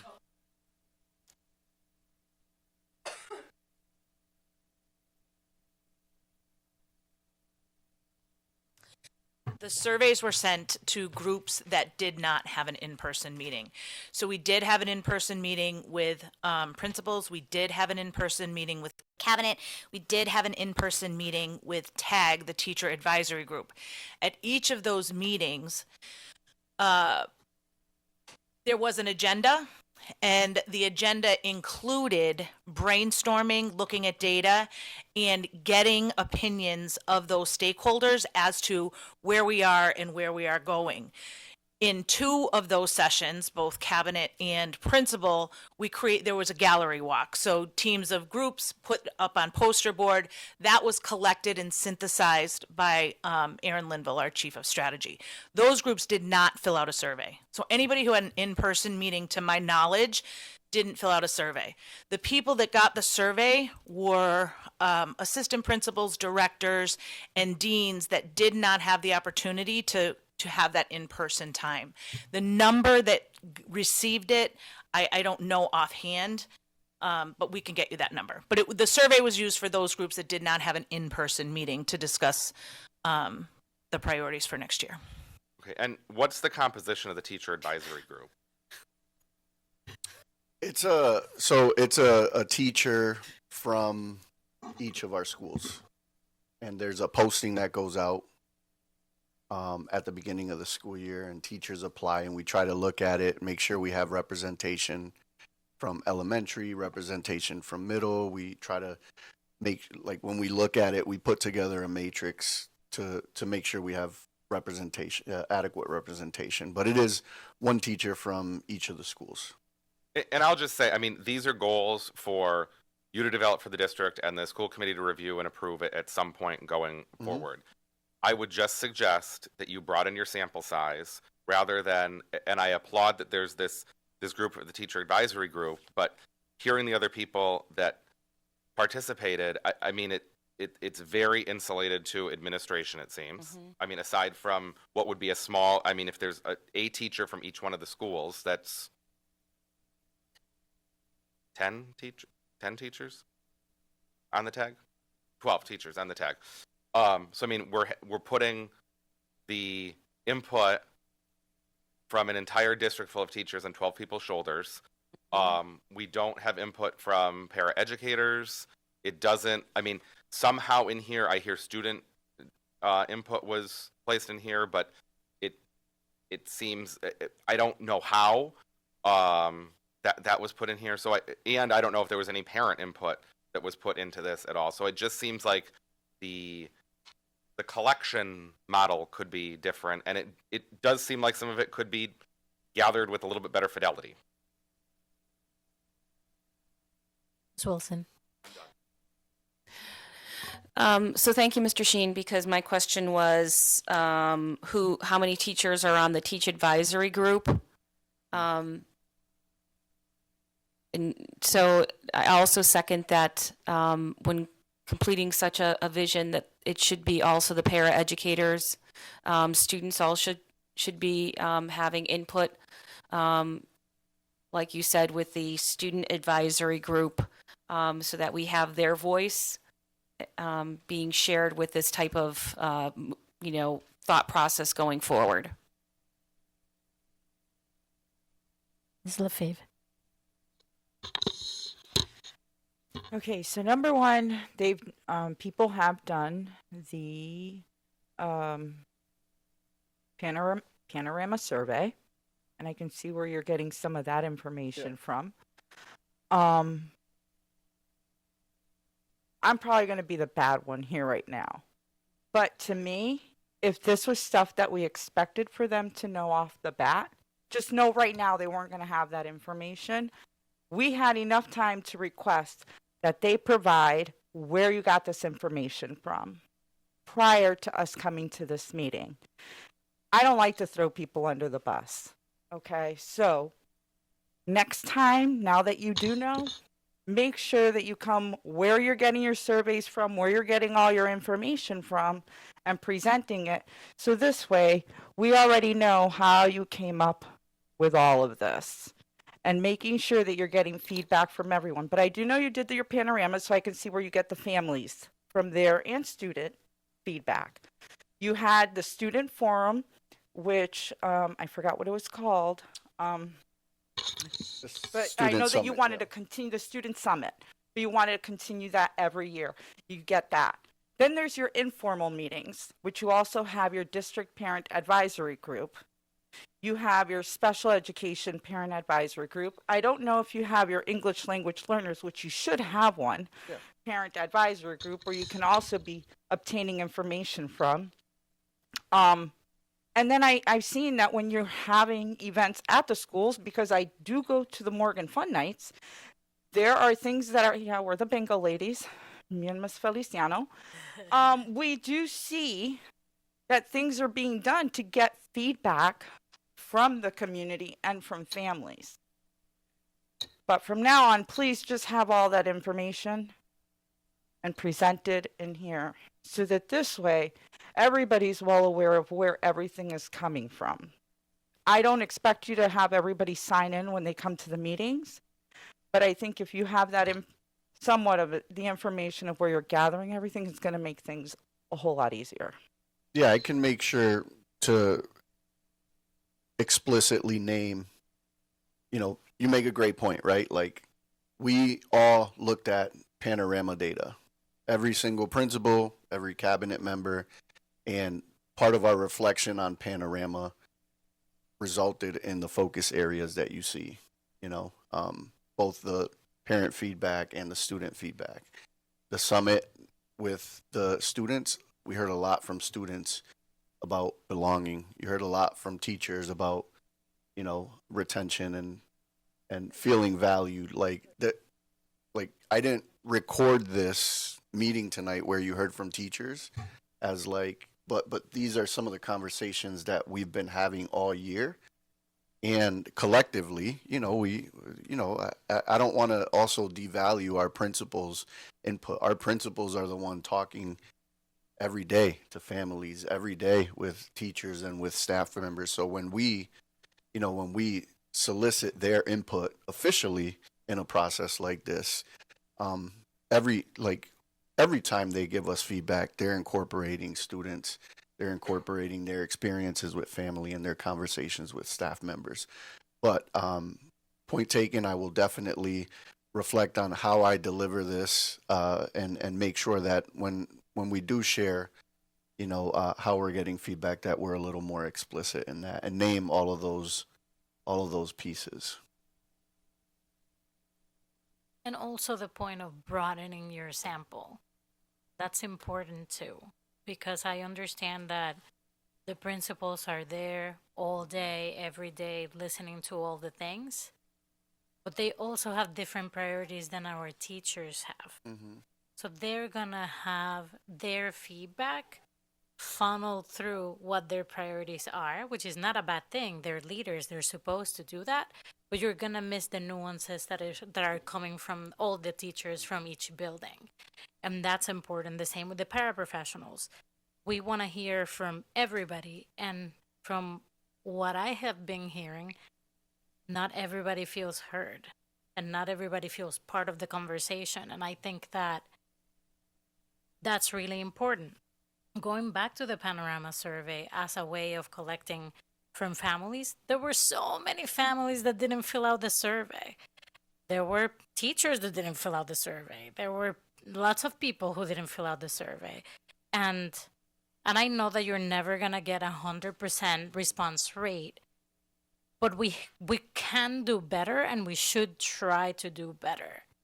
And that's important. That's why broadening this sample size is important, because when we're talking about 18 responses to a form, and I know that wasn't the only It's way that small you piece. collected, Yes. but we got the survey. If all of us filled it out, we're 10 out of the 18, which I'm not saying that we got completion either, but I'm just saying, we want to be able to hear as many of our stakeholders in our community as we can. Yeah, as a leadership, we are committed to doing just that. I don't know that we've formalized I probably just did a poor job communicating that in this memo, how all those different stakeholder input that we have, but it happens throughout the year.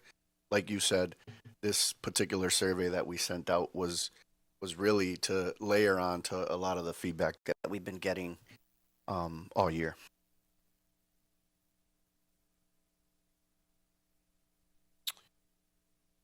And in addition to that, we also have an update on the diploma eligibility for former students impacted by MCAS. Thank you, Jackie.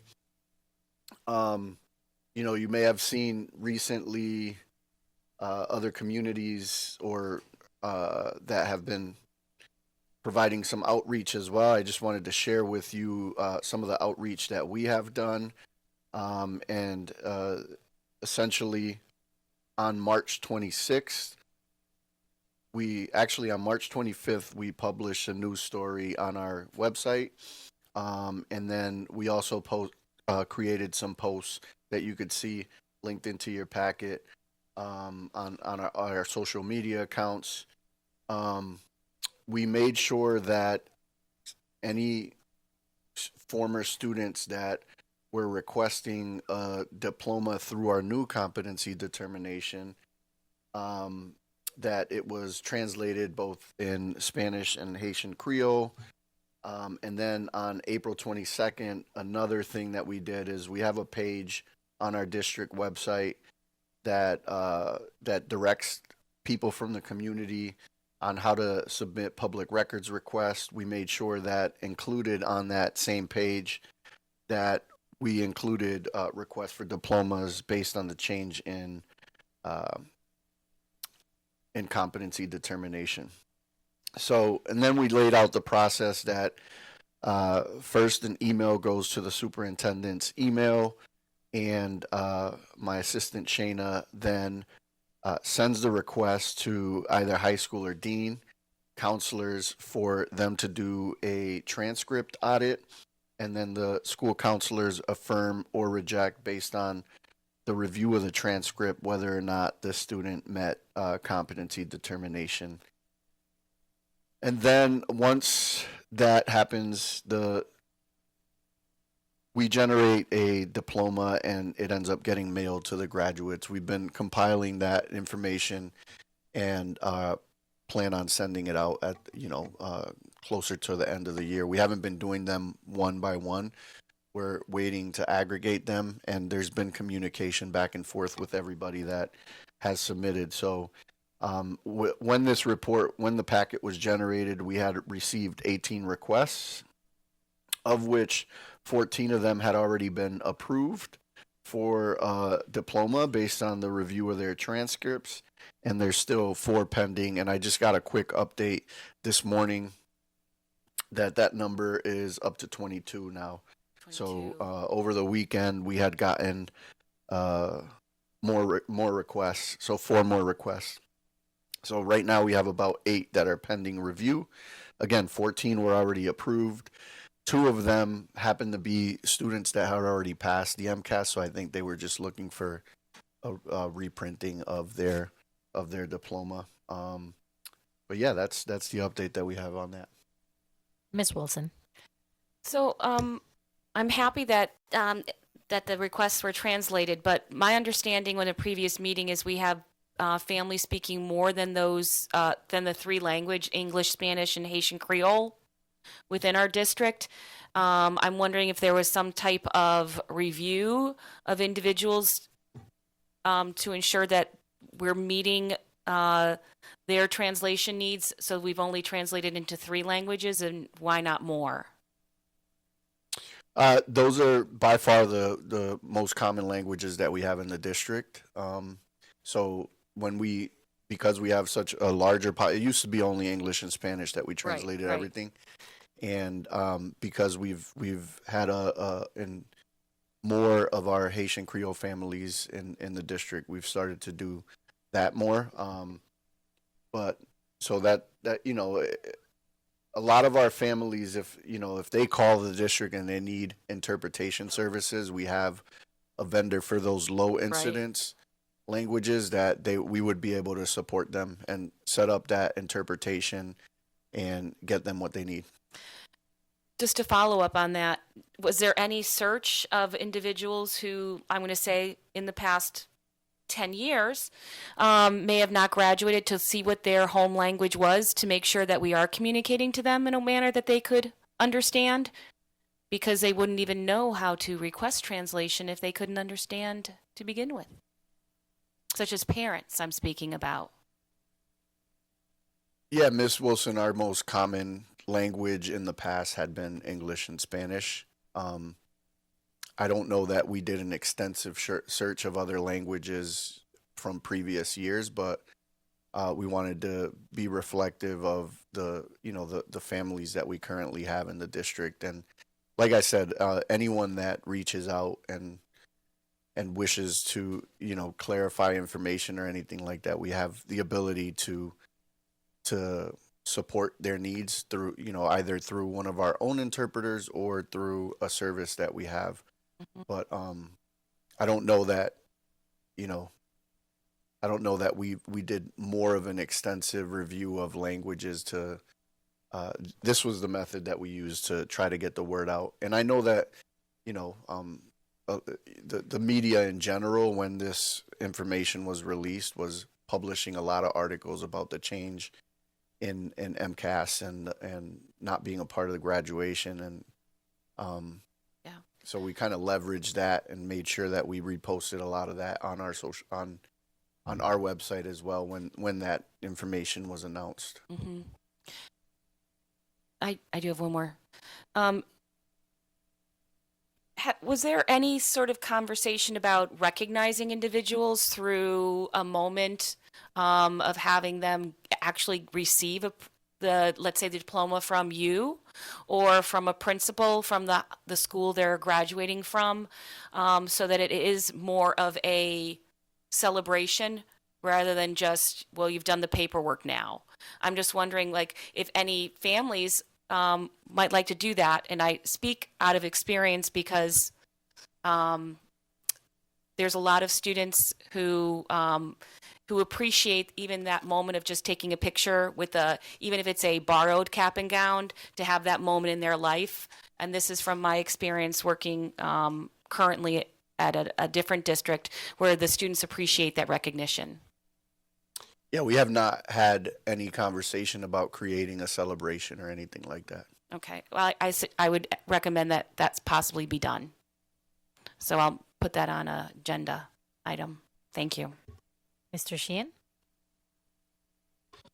So I know that we posted stuff on our website and from what you provided, but did we proactively reach out even in the past, let's say 5 to 10 years of student records that we have, to reach out to the students who, like, did we send them a letter saying, hey, you're not eligible for this, fill this out, send it back in, and we can move you along in the process? I know we talked about that at subcommittee and at this meeting. Did we accomplish that? Yeah, so I'd have to talk to some of the counselors. I know that some of the counselors may have reached out and shoulder tapped some kids, but I don't have any numbers on that. I just wanted to, so what I laid out here was the process that we came up with and where we advertised it. But I can reach out to the counselors to see if they had done any outreach. We didn't, on our end as a district, we didn't like phone bank any families or anything like that from previous years. Yeah, and I'm not even looking for, I'm looking for data to be pulled from School Brains and a mail merge to be done. Like, that's it. Like, just, I mean, we had, I think Dr. Mahoney presented us with the numbers of students this would be impacted in subcommittee, and rather than just having a school counselor like maybe tell somebody that you're eligible, that we actually proactively send out a communication to them. And I'm not talking from everyone back. It would be great to get everyone back from 2002, right? Or 2003. But I mean, that's also not necessarily fruitful because, I mean, people, there's a whole lot of factors, but like at least the people that we have the data with, we should be able to like send something out. Yeah, and assuming we have their right. I mean, it was also so few that Dr. Mahoney had, like, it wasn't even, he provided the list of students who would qualify. And like, we have students like, this could also impact the district's 5-year graduation rate when we're looking at this year. Like there's students that maybe the counselor didn't know who to call. And I just think that a letter out could, I mean, if it picks up one, it picks up one extra student that didn't have this opportunity. But I just think that something, as I think we specifically talked about a proactive approach of contacting these students to get a letter out to them and saying, hey, you could be eligible. Okay. Yeah, I think we could work with our data team, and Jackie's taking notes over there, and we'll follow up with them. That's good. Thank you, Mr. Soto. Thank you. On to new business orders. First order up by Member Sheehan. Commencing on July 1st, that the school committee received from the interim superintendent weekly enrollment reports by school and grade level. So moved. Second. Discussion. Mr. Wellahan. Thank you for the order. I just want to maybe make like a friendly amendment, just to have the reports done monthly instead of weekly. I think if there's changes on a monthly basis, it would have a more effect for the committee to look at it as opposed to weekly. And just, I know our staff is busy doing other reports and that we're talking about with the surveys and stuff. So that would be just my friendly amendment, just to make those reports done on a monthly basis, unless the maker of the order has a specific reason that he wants them on a weekly basis. Mr. Sheehan. Yeah, I just think enrollment is so volatile that what we see on July 1 is going to be very different than August 1 versus September 1. And it's something that, I mean, even up until 3-4 years ago, we received these throughout the entire summer of those enrollments that were broken down. So we could see pre-K enrollment. So we could also like encourage families that aren't enrolling, because we know that pre-K and kindergarten enrollment, like a lot of people wait all summer, and then August 31st, they're like, oh, what am I doing with my kid tomorrow? And so I just think some of that information, and like as monitoring that along with what I'm talking about in the next order with receiving the updated hiring reports as well, like seeing where we are with that with schools. And so we're seeing that 5th grade at school X has nobody. I mean, there's just a lot of information that so changes. And I think it might be, I mean, with enrollment, like it should just be an export, especially now that we're transitioning over to Power School. I mean, we don't need anything pretty. I mean, we can get raw data and look at that, because I think that those reports should be very easy. Mr. Wellahan. Thank you. Do we have a quorum to vote on this? It's online, I believe. Is Mildred on Zoom? Yeah, so we do have a quorum. Thank you. Right, any further discussion? Mr. Wellahan. Just amend the motion to, well, never mind, I'll withdraw it. All right. So since we have a member on Zoom, this is a roll call vote. We'll start with Mr. Sheehan. Yes. Come up. Sorry. Mr. Sheehan. Yes. Ms. LaFave. Yes. Mr. Isaza. Yes. Mr. Wellahan. Yes. Ms. Wilson. Yes. Dr. Rivera Colon. Yes. Motion passes unanimously. Next order requested by Member Sheehan, commencing on July 1st, that the school committee receive from the interim superintendent weekly staffing report by school grade and job category. So moved. Second. Seconded by Ms. Wilson. Discussion.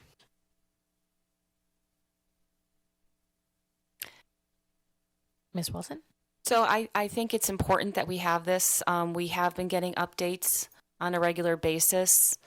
But I think based upon some of the information that we have and that staffing continues to be a challenge, I think we should do that. I just want to make sure, I'd like to ask the member Sheehan, Mr. Sheehan, what did he mean by staffing? I'd like to know what roles, since that can be interpreted differently by school, grade, and job category. I just want to make sure that, are we thinking of special education? Are we thinking of speech and language? Are we thinking of OT, PT, things of that sort as well? And getting an update as well with who we have contracted services with. Mr. Sheehan. So I didn't even think about the contracted services part, because that's not even, my primary focus on this was really just to see by position and grade and also like a percent staff for a building. And I think that as the superintendent and his team send this out, not to put more on the vice chair, that if there's things that are missing, I think it would be probably open to speaking with the vice chair to see if that would be appropriate to put on there. But I think that we kind of need to see what we get. And I think that probably the superintendent and the chief of HR has heard some of the things that you may be looking for. And I know that they monitor that anyway. This isn't new. Neither one of these are new things. So I think that we can probably customize as we go along. If there's things that, if it's not on there 1 week, and maybe not all of the information appears every week, but maybe there's certain things that appear that we need, but and how they pull that, I think would probably be. And no, with staffing, like you could have 3 people hired in the second week of July, and then you could have 3 vacancies because something happens. So, Ms. Wilson. I would like to amend this to have it be staffing both paid by HPS and those by contract. Second. Seconded. All right. So on the amendment, is there any discussion? Mr. Sheehan. just to be clear for the people making this, so is it an expectation every week? Because I say that the goal, I think, is to hire within, and then you use staffing to fill holes when it comes to be there may not be any contracted parties in the month of July. So I just want, so there's clarity, what are your expectations on it, that we may not contract with someone for OT services because the attempt is to hire someone for OT. So it should be listed as a vacancy. It should be listed as a vacancy until a decision's made that the position at Ian White is going to go to a contract and the contract's put on. So it's just do you want it listed as a vacancy, or do you want it listed how do you want it to appear? Ms. Wilson. So I would like it to, so that's a good question. So first, thank you for that question.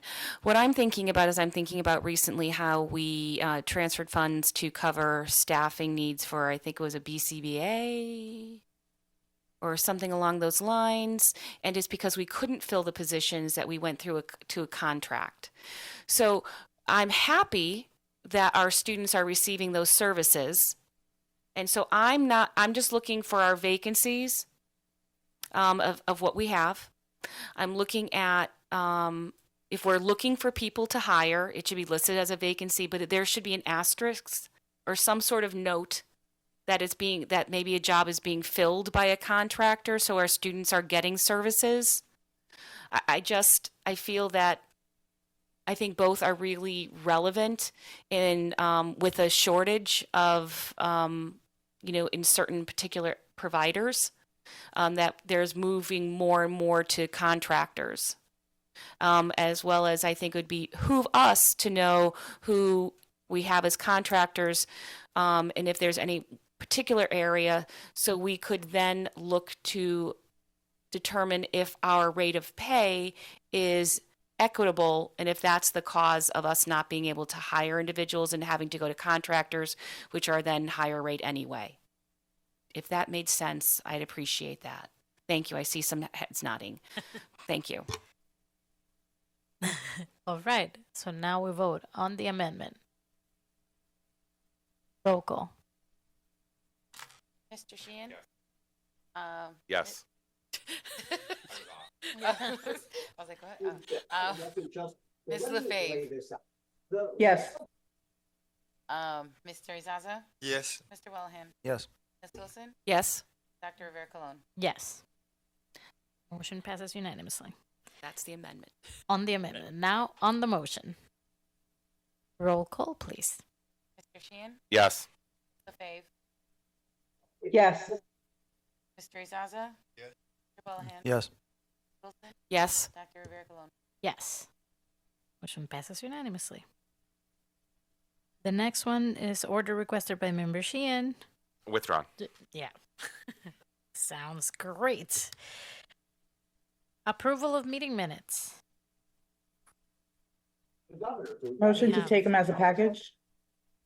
Second, I know we're on, I didn't know if you had your mic on or whoever.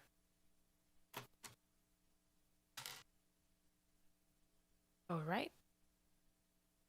So moved. So that's going to be on the meeting minutes for 219, 324, 127.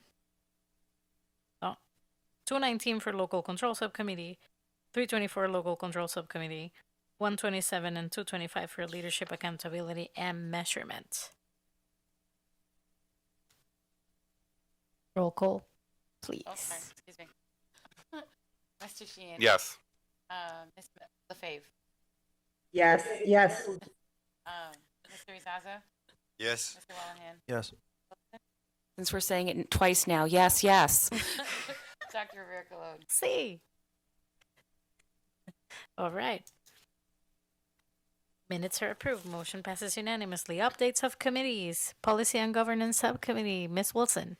Well, we're meeting again this Wednesday at 5:30 at Suffolk Street. We are moving through, oh God, I just lost it. I think we're finishing J and we're moving on to K. Thank you. We're getting closer and closer to being done as a subcommittee.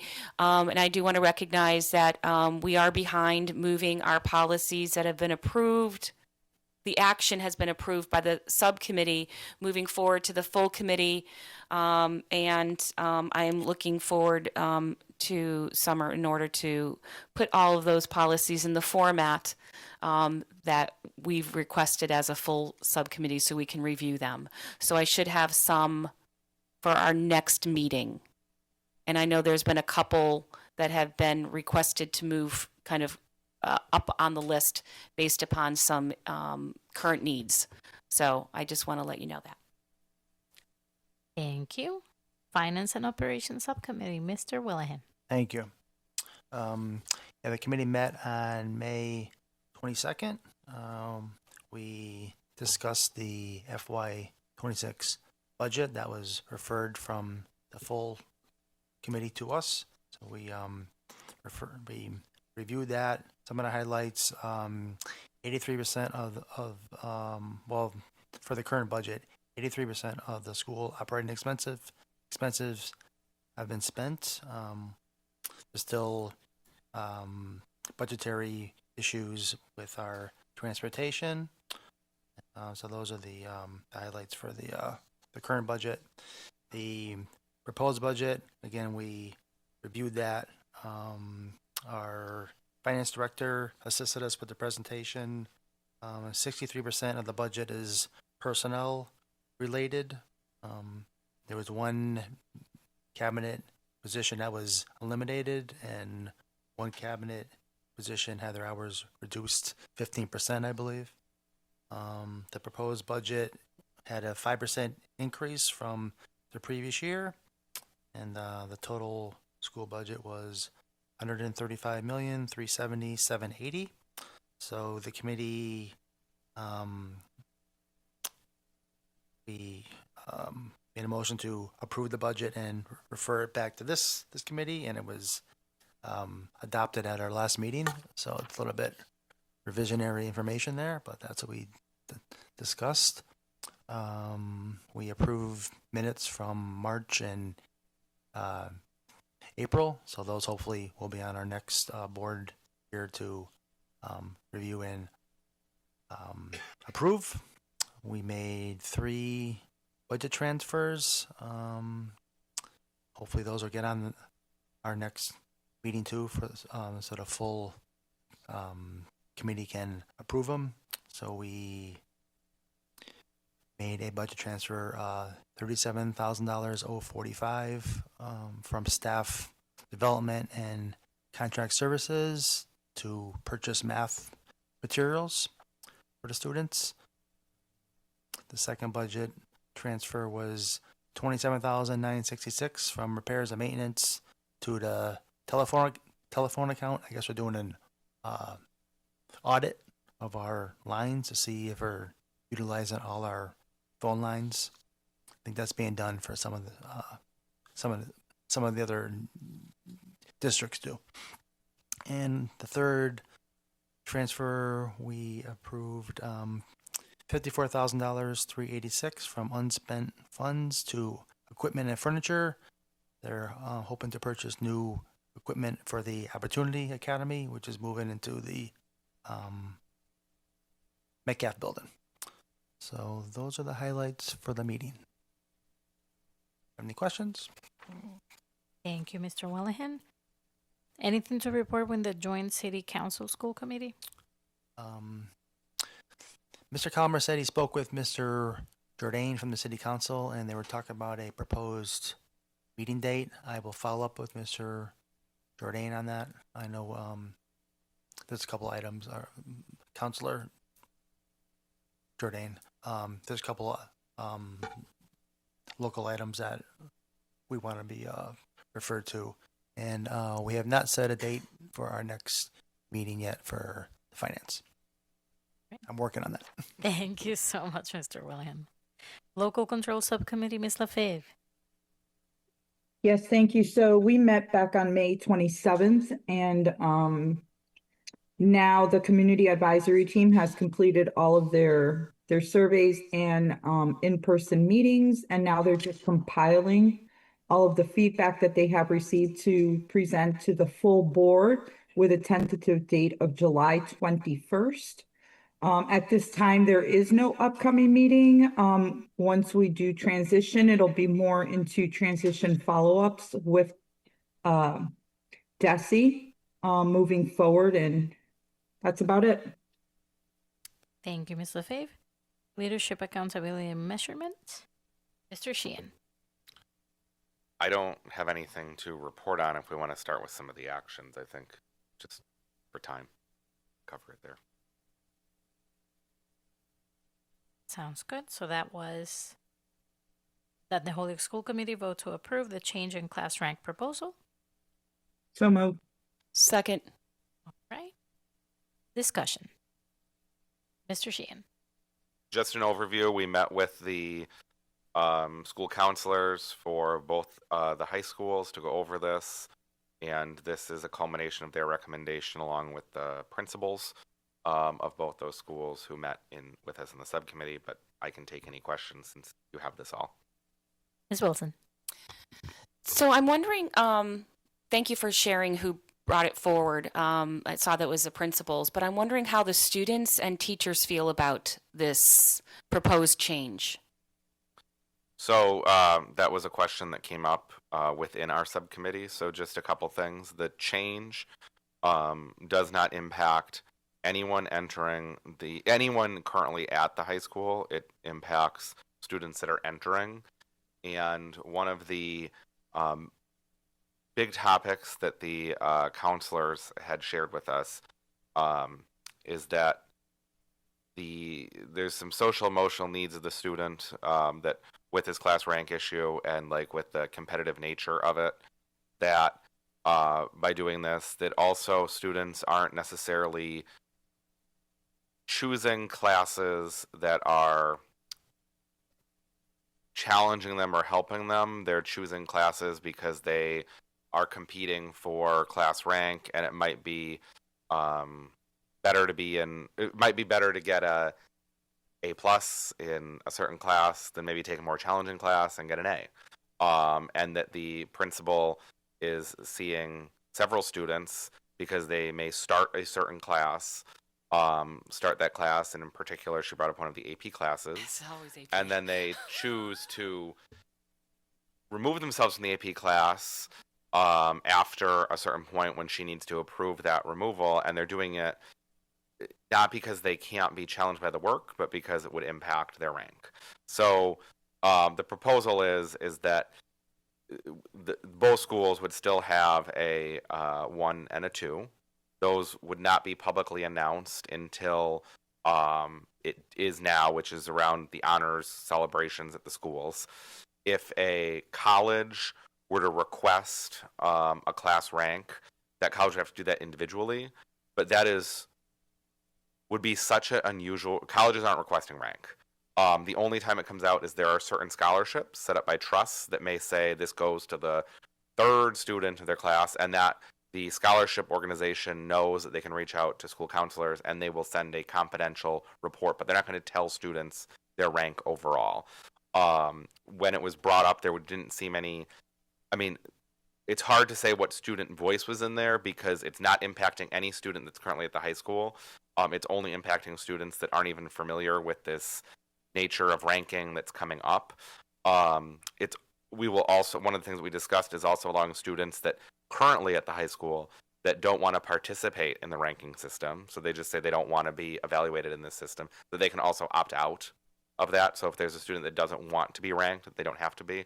And it is it's not that we should be jumping on every trend that's out there, but it's a trend that many schools are eliminating this type of ranking system. We will still, however, have an honors and high honors system to recognize that. So there's still going to be academic recognition, but it's not just going to be putting students out in number 1 through whatever and saying that this is your rank, because it just doesn't it doesn't reflect the full academic picture of a student. Mm-hmm.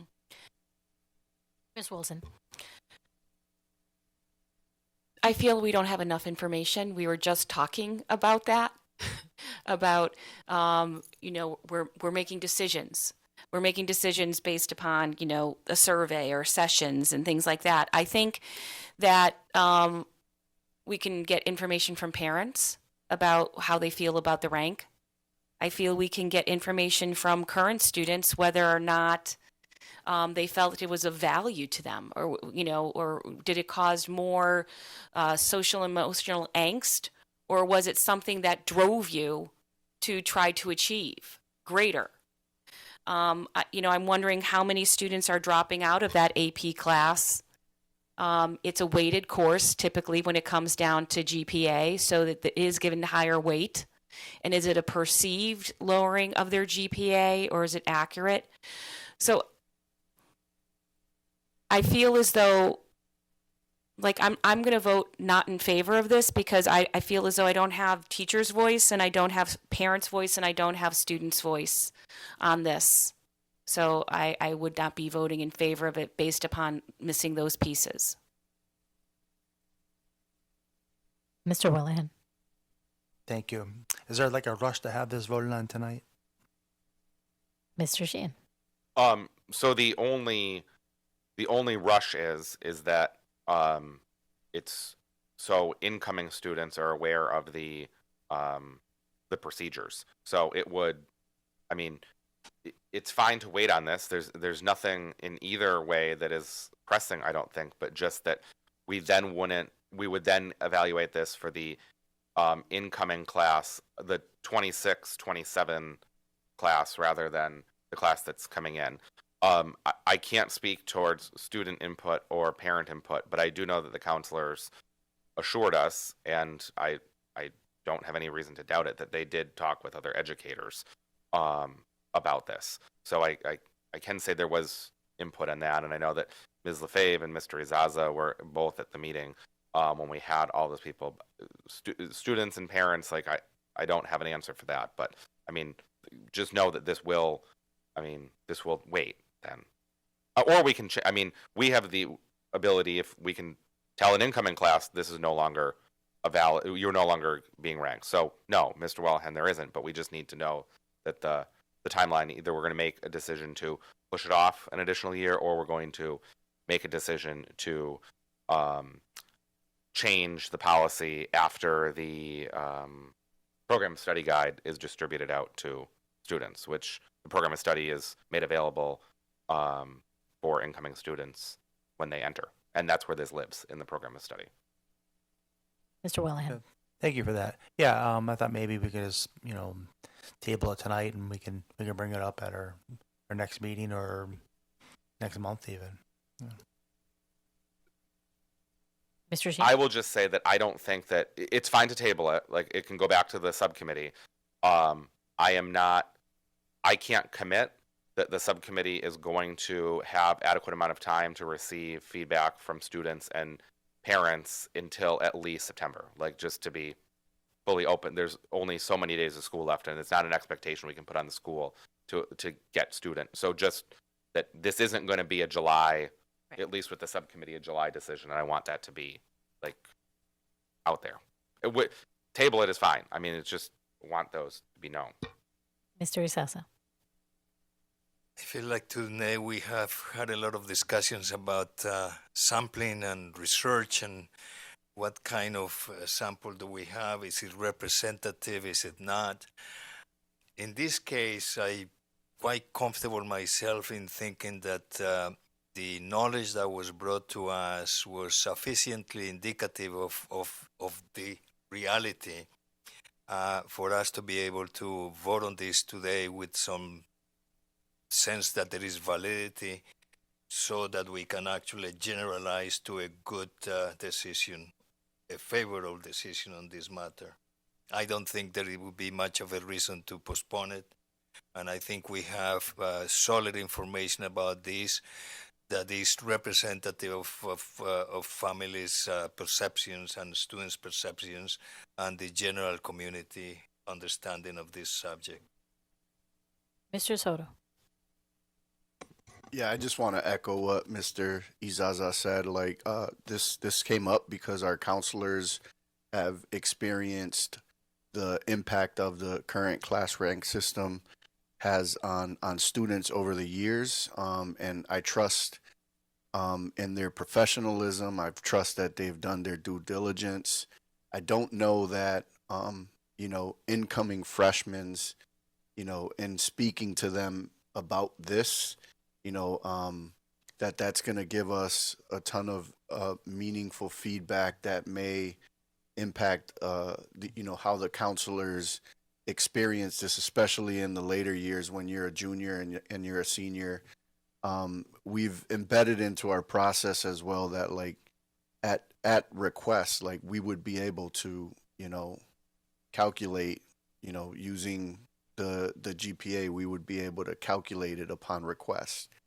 But I just wanted to name that this is a situation where the counselors have brought it forward based on their experience over the years and the impact that this class rank has had on students. And I trust them as professionals. Thank you. Ms. Lefebvre. In my personal opinion, if we do decide to table this and wait, it's definitely not something that the feedback can be compiled even during the summer. We'd actually have to wait till school starts to really get the feedback from the incoming students, and then even reach out to families of the students explaining what this would mean and how it impacts their students, impacts and doesn't impact. So, I am confident that the manner in which we want to move forward on this is the right one, because when we're looking at social and emotional, this plays a huge role in students' lives. Mr. William. Thank you. One last question. We are keeping the number 1 and 2, the valedictorian, and I enjoy listening to their speeches at the graduations. Yeah, to answer your question, yes. And the biggest change here is that they're not going to be in their junior year knowing where they're at and trying to pick easier classes to keep their GPA high. Once the senior year is over, those will be calculated, and we'll still have, we'll be able to name who the valedictorian and salutatorian is. And if any colleges or any scholarships require exact rank, we'd be able to calculate that and provide that information. Thank you. Mr. Sheehan. And just one note, it wasn't just looking at my notes that Mrs. McKenna brought up. She brought up AP, but the other issue where they see it impacting students a lot is as students progress up through higher level language courses, that they will oftentimes drop the language. They've met the requirement for Mass Core to get into a state school of the language requirement. They will drop pursuing the language because it is typically a harder course because you're learning it's different. So they will drop that because they want to keep a higher GPA. That was it was AP and that. Or a higher class rank, not GPA. Ms. Lefebvre. So I guess what I want to emphasize is they're still going to have the valedictorian, the salutatorian. You're still going to have your honor students. You're still going to have. The only thing is that they're not going to know whether they're number 20, number 2, number 3, number 4, and you shouldn't base your whole high school level, your whole high school years. Am I still number 1? What do I need to be number 1? What do I need to get out of 2? It's about enjoying your high school years, building relationships, really challenging yourself and preparing yourself for a successful either career, future, going to college, whatever the case is. Students shouldn't be looking at themselves as a number. They should be seeing themselves as students who want to learn and expand their knowledge. So in my opinion, I am going to say yes if this moves forward. Ms. Wilson? Never mind, thank you. All right.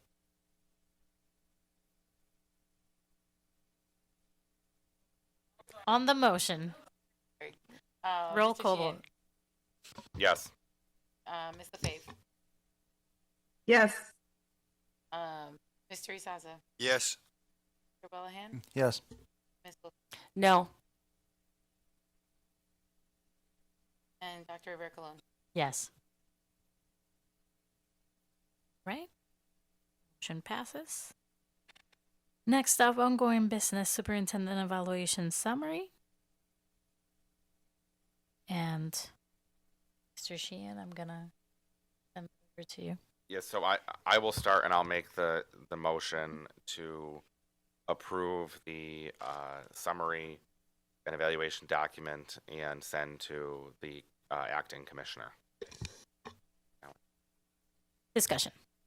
So what you have in front of you is a compiled comments taken from all 10 members completed their evaluation. So what will happen is when approved, Ms. Feliciano will take everything and send a packet over to probably to Ms. Wu or Dr. Wu to share with the commissioner.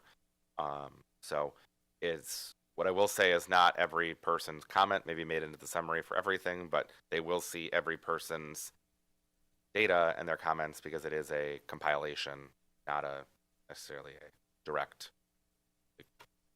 thing on there. And this was just on the 3 goals. So, and I will say if there are any recommendations for amendments, this is going to be something that Ms. Feliciano does in real time. So she's going to need exact location and exact wording for it. Mr. Wellahan. Thank you. Just want to thank Mr. Sheehan for putting together the evaluations. I want to thank the committee for participating. I want to thank Mr. Soto for participating.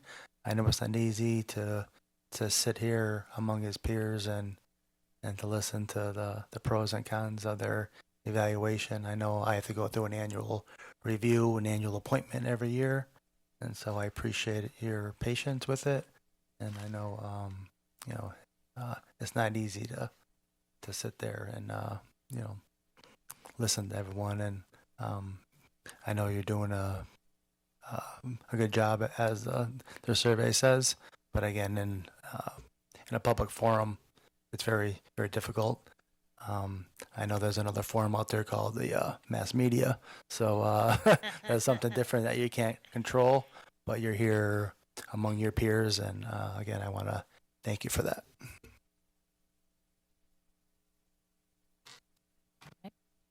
Is there any further discussion? Seeing none, roll call, please. Mr. Sheehan? Yes. Ms. LaFave? Yes. Mr. Zaza? Yes.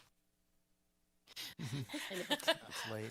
Mr. Willoughby? Yes. Ms. Wilson? Yes. Dr. Rivera-Colon? Yes. Motion passes unanimously.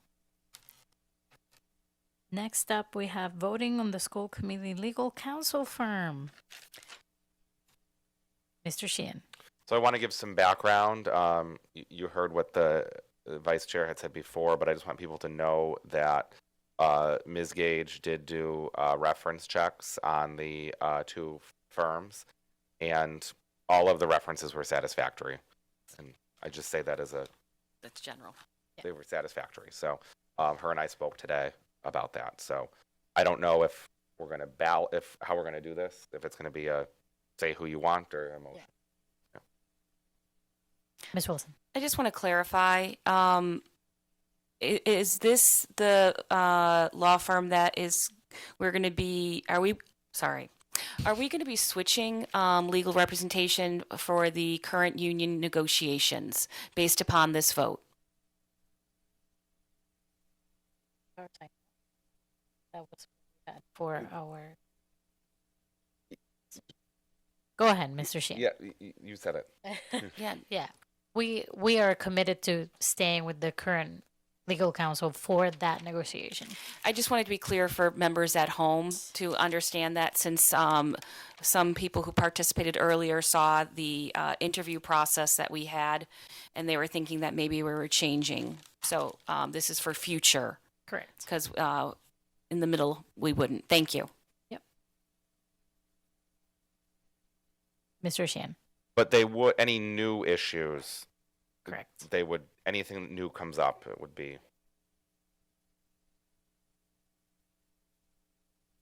I'll make a motion to go to the first round of voting. For Second. members to state their preference. I made a Seconded by Ms. second, sorry. Wilson. Mr. Willoughby. Just for the public, can you list the names of the? Of course. So one was Myrick and the other. Norris, Murray, and Peliquin. Yes.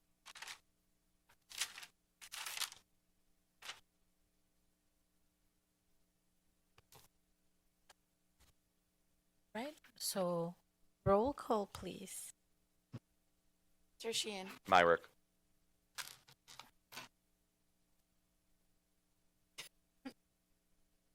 Ms. LaFave? Merrick Law. Myrick. We're not sure how to pronounce it. Okay. Mr. Izaza? Myrick. Go ahead. Norris, Murray, and Peliquin. Myrick. Myrick.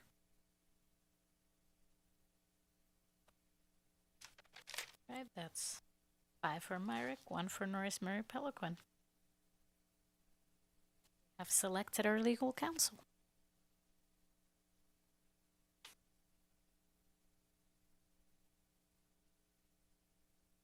All right, so next announcements are listed. Oh, No more motion. Mr. Sheehan. I'd like to make a motion to direct administration to begin the contracting process with Myrick. So move. Second. Seconded. Roll call, please. Mr. Sheehan? Yes. Ms. LaFave? Yes. Mr. Saza? Yes. Mr. Wellahan? Yes. Ms. Wilson? Yes.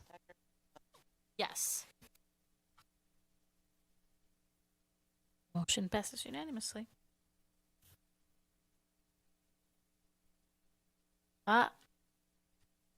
Willihan. Just before the announcements, I know we have the Opportunity Academy graduation on June 13th from 10 to 11 at the War Memorial Building. If anyone's attending, sometimes it gets hot in there. Just give you a little tidbit. But if anyone can attend that, I would appreciate that. Thank you. Thank you, Mr. Willihan. And now moving into executive session not open to the public because of an open meeting may have a detrimental effect on the bargaining position of the public body for the purpose of the Holyoke Teachers Association contract and not return to open session. Roll call, please. Mr. Sheehan? Yes. Ms. LaFave? Yes. Mr. Isaza? Mr. Wellahan? Ms. Wilson? Yes. Dr. Bercolone? Yes.